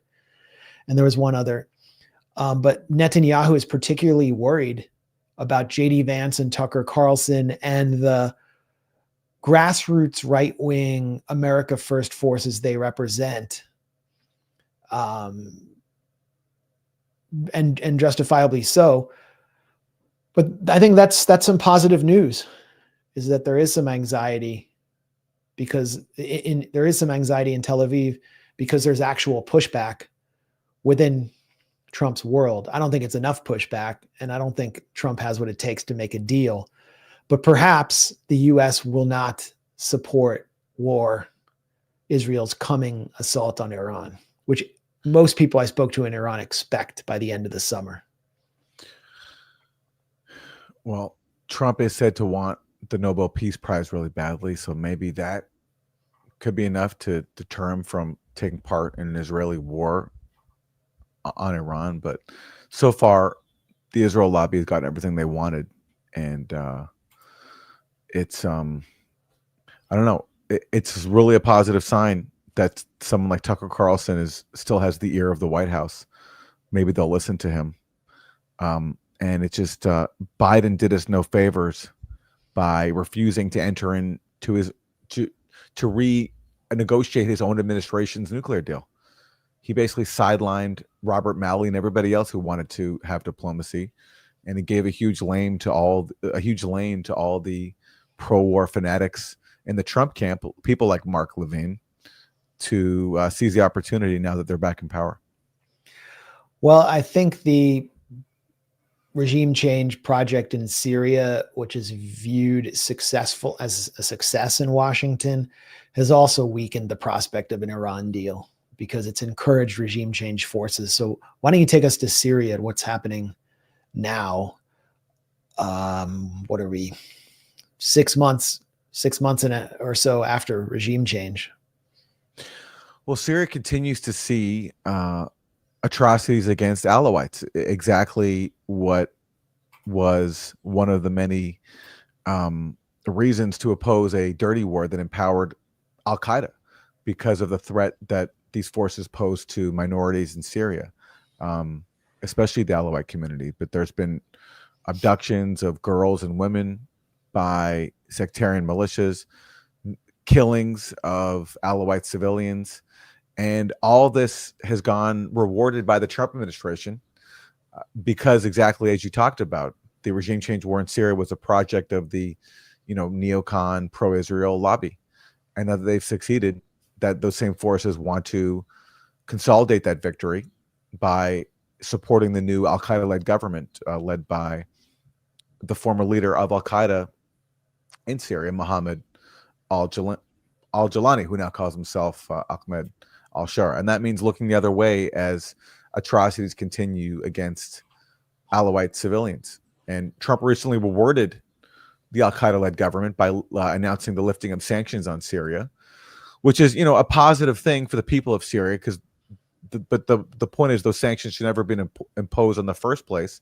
And the fact that they're being lifted now underscores why they were imposed. It was to bring about regime change, to make the people suffer into submission, which is exactly what has happened.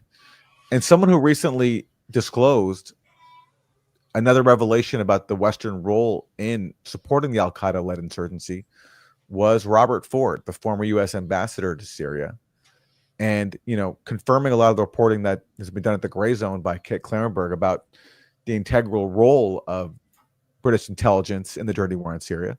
Robert Ford admitted that a few years ago he was approached by an undisclosed British non-governmental organization, which means a group that works with the British government, to basically help rehabilitate Jilani to the public and market him as the future leader of Syria.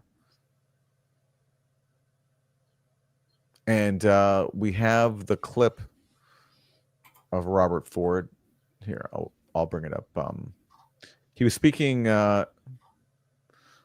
recently to a group in Baltimore, and this is the former U.S.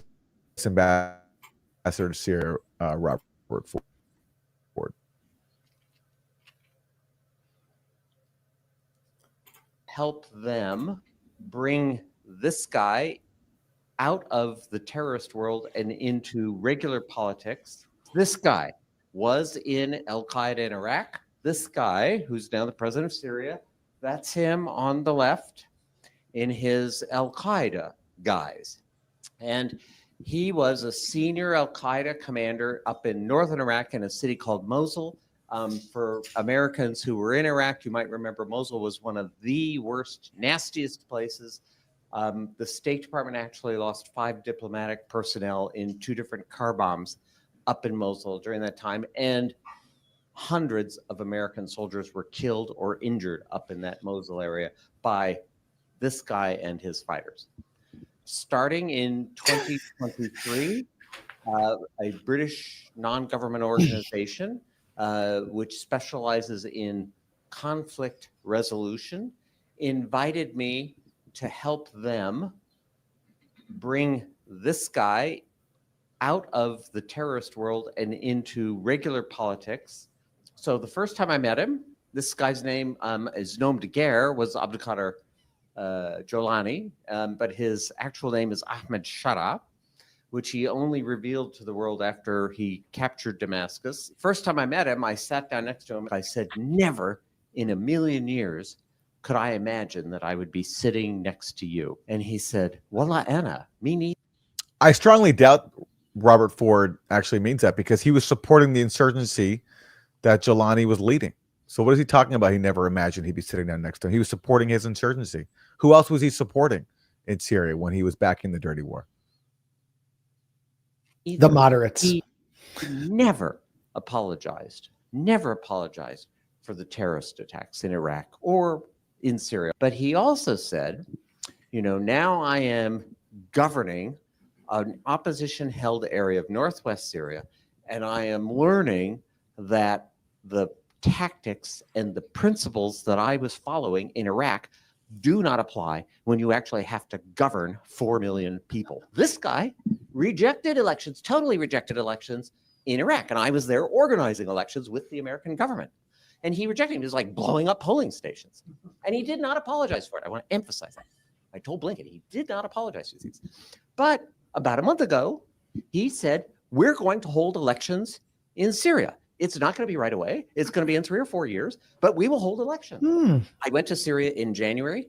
I met Ahmed Shara, the president then.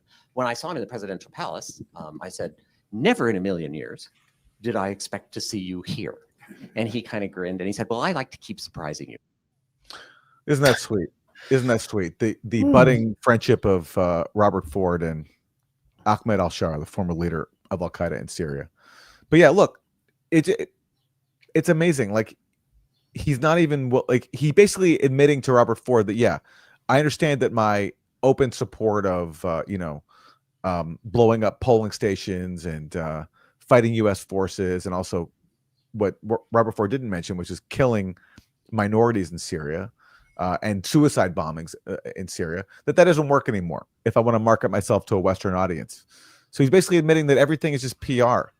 And because that PR serves the U.S. goal of advancing U.S.-Israeli hegemony in the region by regime changing Syria, everything's fine. And now it's a new Syria where we can lift sanctions. And the U.S., and just to underscore how deeply involved the U.S. is in running everything, like what the Syrian revolution was for, the U.S. just had to basically give its blessing to a Syrian plan to incorporate thousands of foreign fighters into the Syrian army.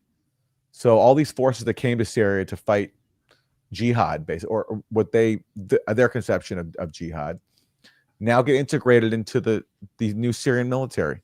From Reuters, exclusive, Washington has okayed Syrian plans to merge thousands of foreign fighters in the new army. And who are these foreign fighters? A lot of them are extremists who come from around the world. They're not even Syrian.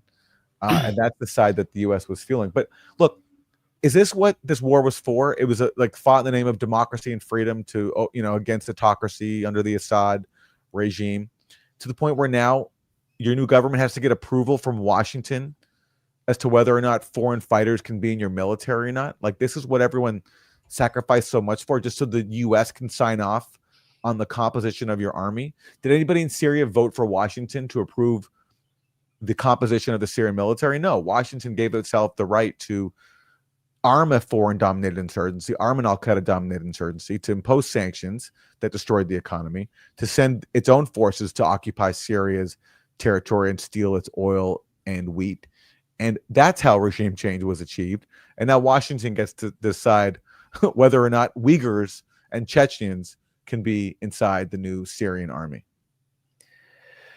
Yeah, we really saved the children of Syria by installing thousands of Uyghur Al-Qaeda fanatics in the Syrian military.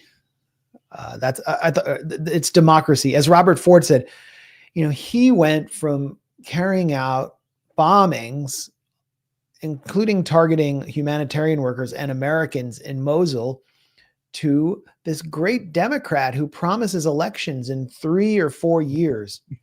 Yes, yeah.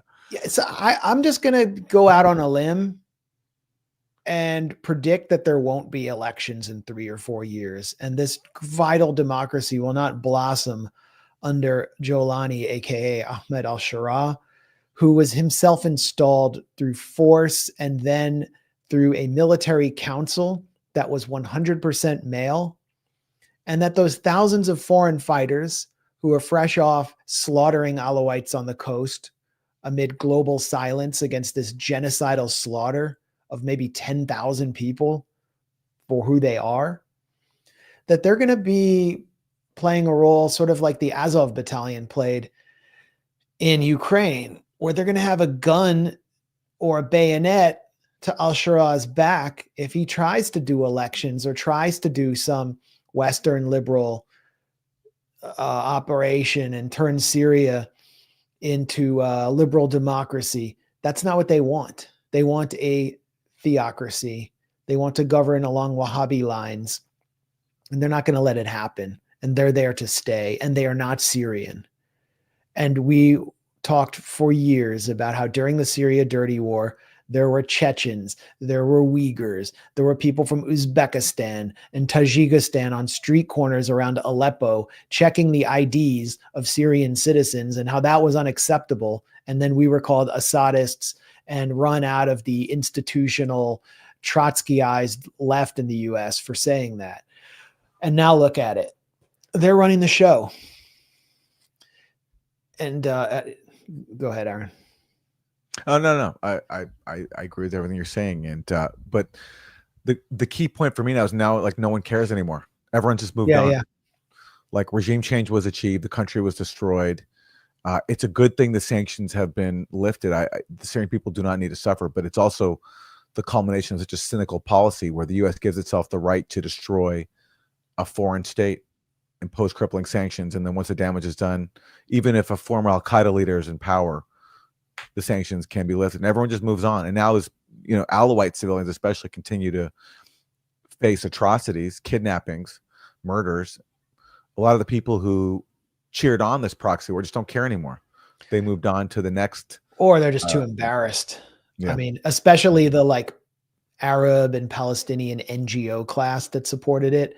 Now they've got Israeli forces in southern Syria, all the way up to the Damascus suburbs, who just detained a BBC film crew. And they have a government in Damascus that is entertaining the prospect of normalization with Israel in order to get sanctions lifted. And here's an article in the Jewish Journal that was very, very suspect by someone named Jonathan Bass, who had interviewed Mohammed al-Jolani, aka Ahmed al-Shara. But Jonathan Bass, well, let me just quote the article. In one of the more delicate parts of our conversation, Shara addressed Syria's future relationship with Israel, a subject that has haunted the region since 1948 and intensified with each airstrike, covert operation, and accusation of proxy warfare. I want to be clear, he said, the era of endless tit-for-tat bombings must end. No nation prospers when its skies are filled with fear. The reality is we have common enemies, and we can play a major role in regional security. That's al-Shara referring to Iran as a common enemy he has with Israel, and that they can cooperate on security. All right.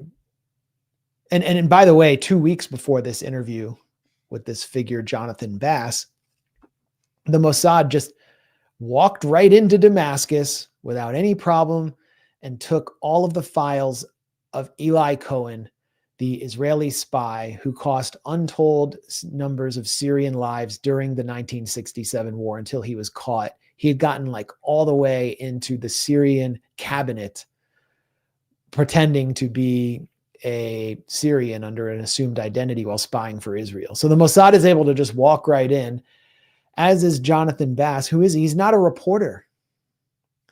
I don't even know if he's Jewish, but he's selling Jolani al-Shara to a pro-Israel audience with a very insidious motive. Here's who Jonathan Bass is.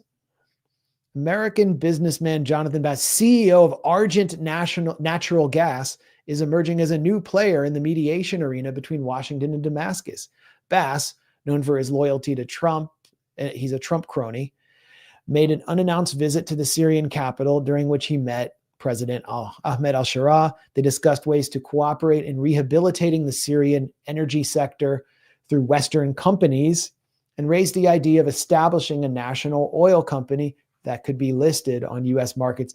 And here he is with, to the left, Muaz Mustafa, who you'll recognize as the man who brought John McCain into Syria in 2013. He's been there at every step of the way for the Syria, from the beginning of the dirty war to the present, where now it's a great game.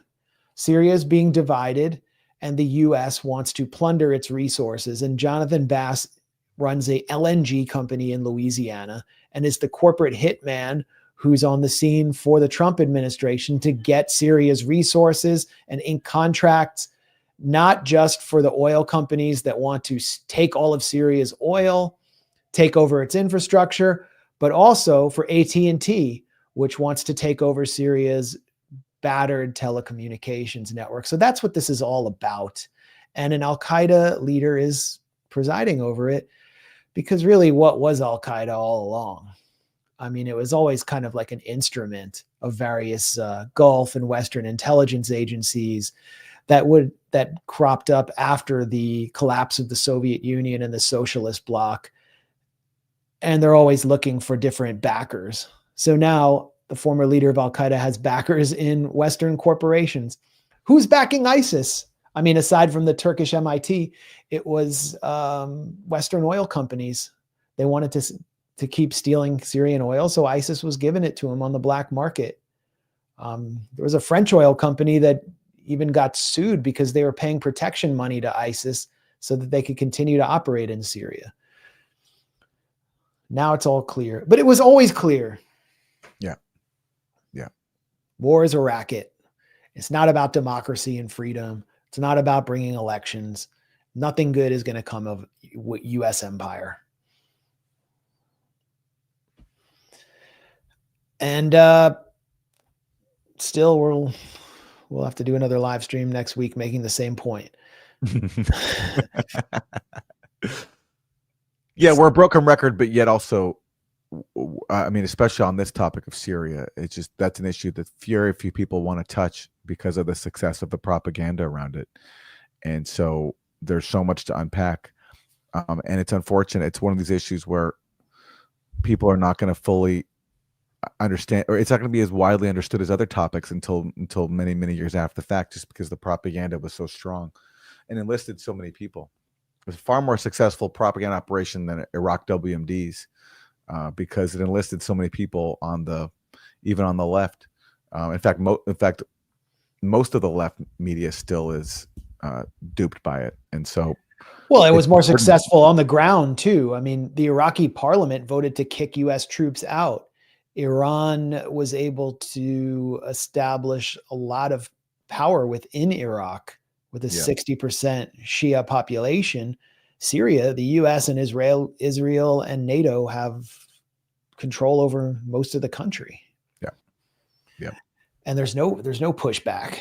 I love these like Wahhabi and Ikhwani fanboys who are like, don't worry, these guys are eventually going to fight back against Israel. Don't just give them a second. It's like, Erdogan is ever going to do anything.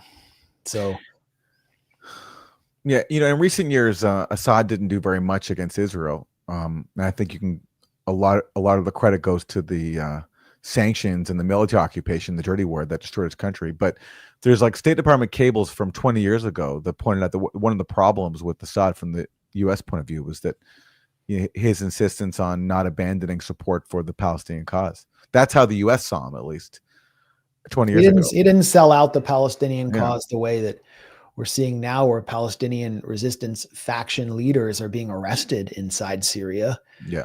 He held the line. And that's why he had to go. That's why he had to go. It's one major reason. Yeah. Do you want to do the former Biden propagandists? Oh, sure. Yeah. All right. Well, we can do it real quick. So anyone who's watched this stream for the last year or so or longer will know who Matthew Miller is. Matthew Miller is now kind of coming out in the private sector. I think he has a job at some strategic communications company, as we all knew he would get. And he gave an interview where he was asked about whether he actually knew that Israel was committing hideous atrocities in Gaza.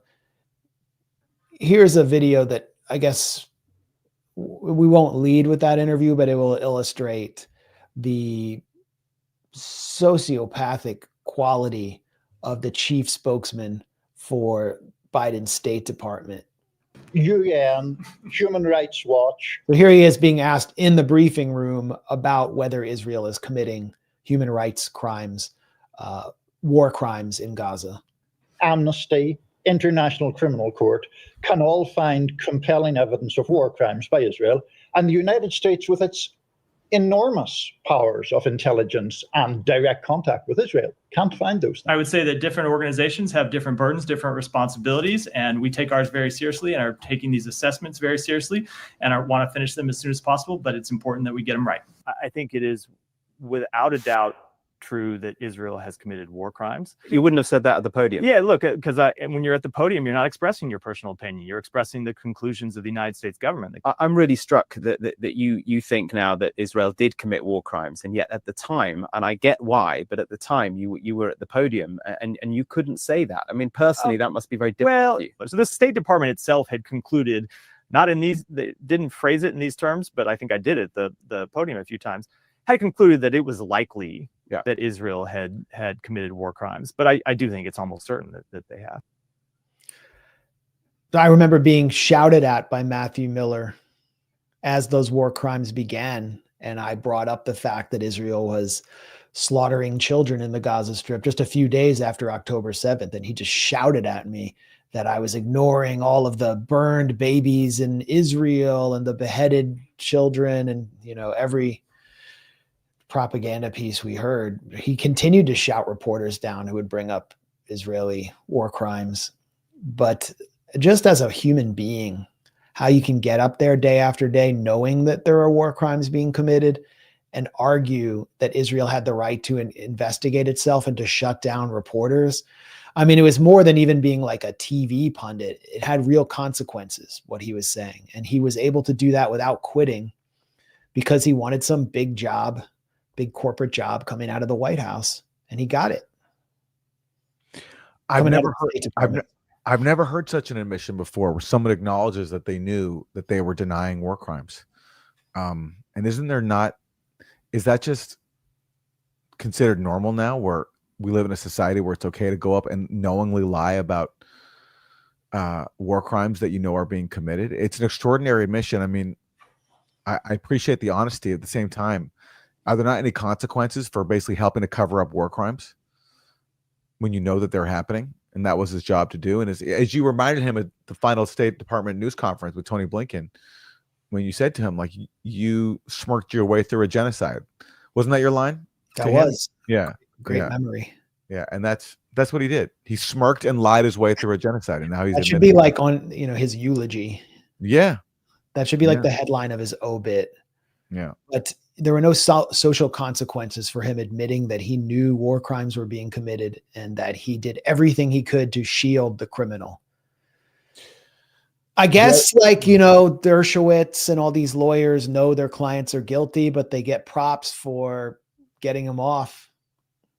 That's just kind of the nature of a sick society. The other State Department spokesperson, Vedant Patel. Where's he at today? He just joined SKDK, the firm,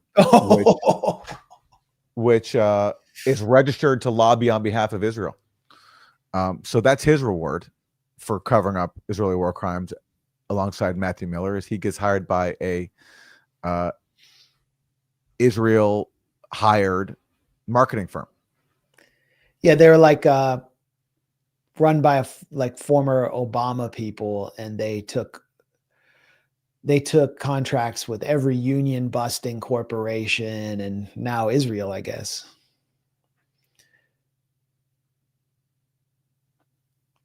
There he is. Wow. Yeah. It bulks up its pro-Israel roster. Yeah. So that's his reward. I totally missed that. I guess that's pretty new. That's like just 2 days ago. Yeah. Vedant. He was the former comms director for Pramila Jayapal from the Progressive Caucus. Did you know that? I did. I remember that. Yeah. Yeah.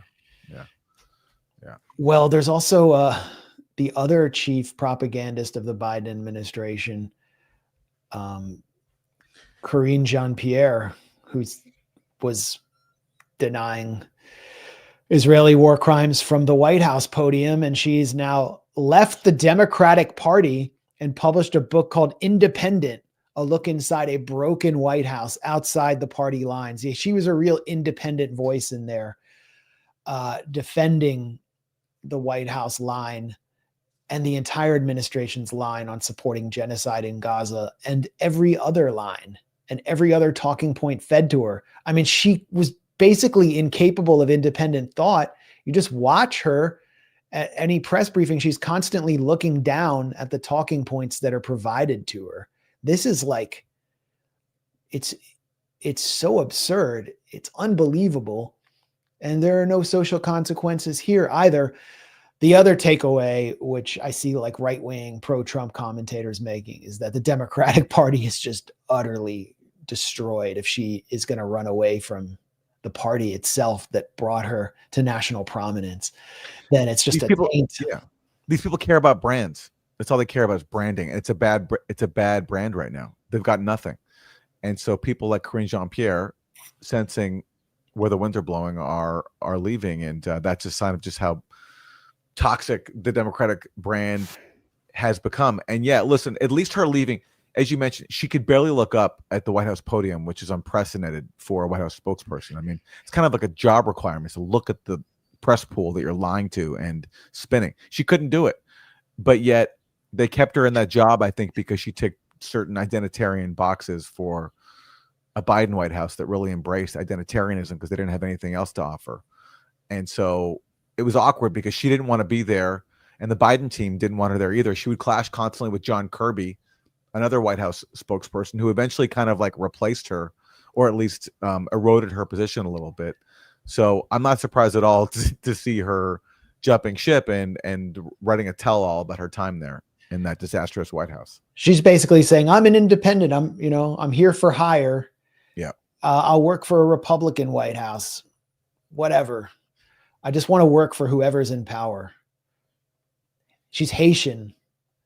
She was working for an administration that was destroying Haiti.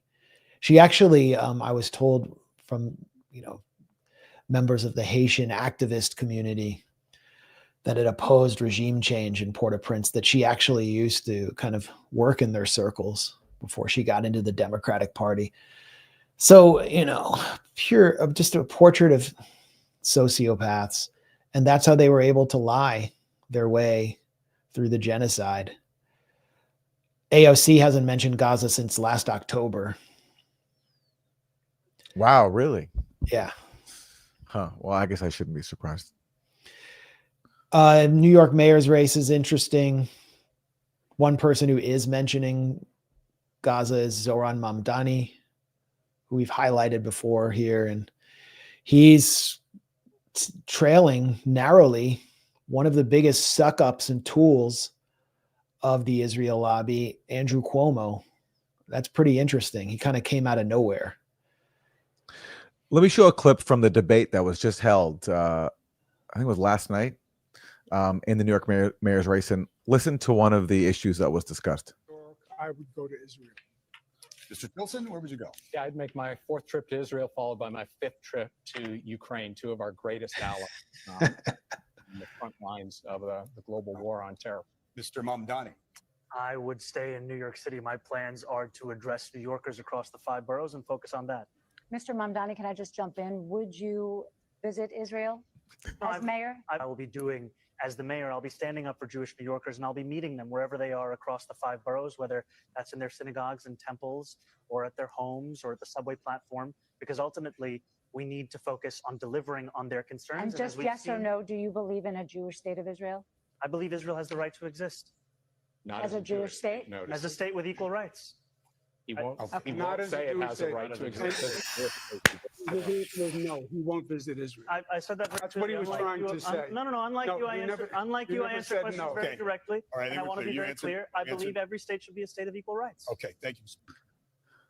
So it's controversial that Zohran Mamdani, won't visit Israel first as his first foreign trip as mayor. Like, wow, imagine that, not going to Israel when you're the mayor of New York, and also saying that Israel should exist with equal rights, also controversial inside New York City. You must support an apartheid ethno-supremacist state in New York.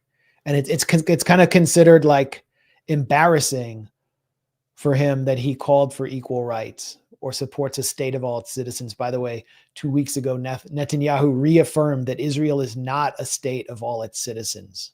That is a state for the Jews. So basically, yeah, New York mayor, you're expected to be a Shabbos goy for an ethno-supremacist state.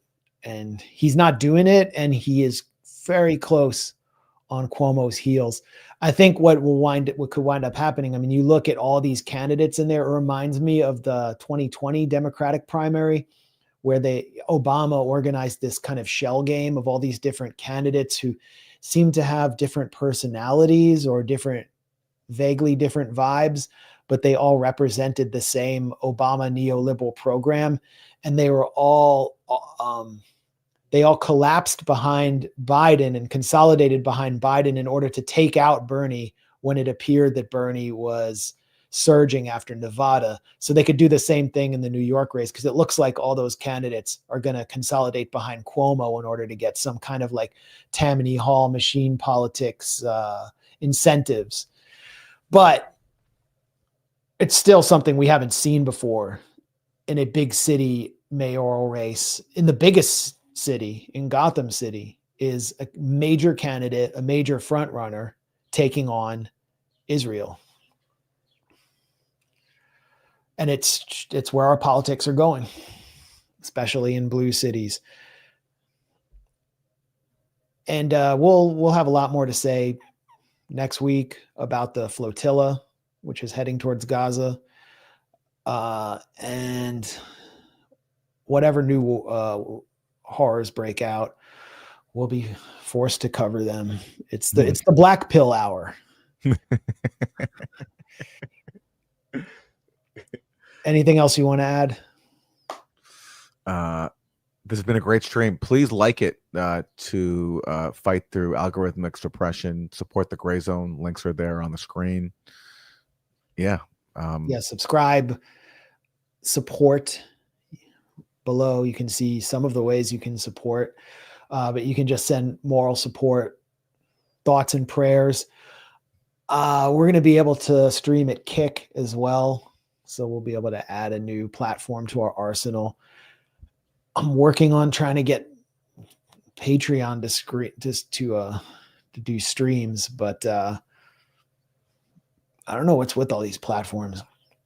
Follow us, subscribe to us on Substack. I mean, we're doing a lot of content there. And look out for my video from the AI Warlord Expo in DC. I hope to have it up by this weekend, and we'll have a lot more reporting on our site, thegrayzone.com. Thanks again for joining us. Thanks a lot, Aaron. Great job today. Good luck on the book, finishing the book. Thanks. Thank you. What's it called? I don't want to reveal the title until it's actually ready to go, but it'll be revealed very soon. Okay, well, we'll have a title reveal, and like yellow and blue Ukrainian colored smoke bombs will go off. All right, peace, everybody. We're out. Peace.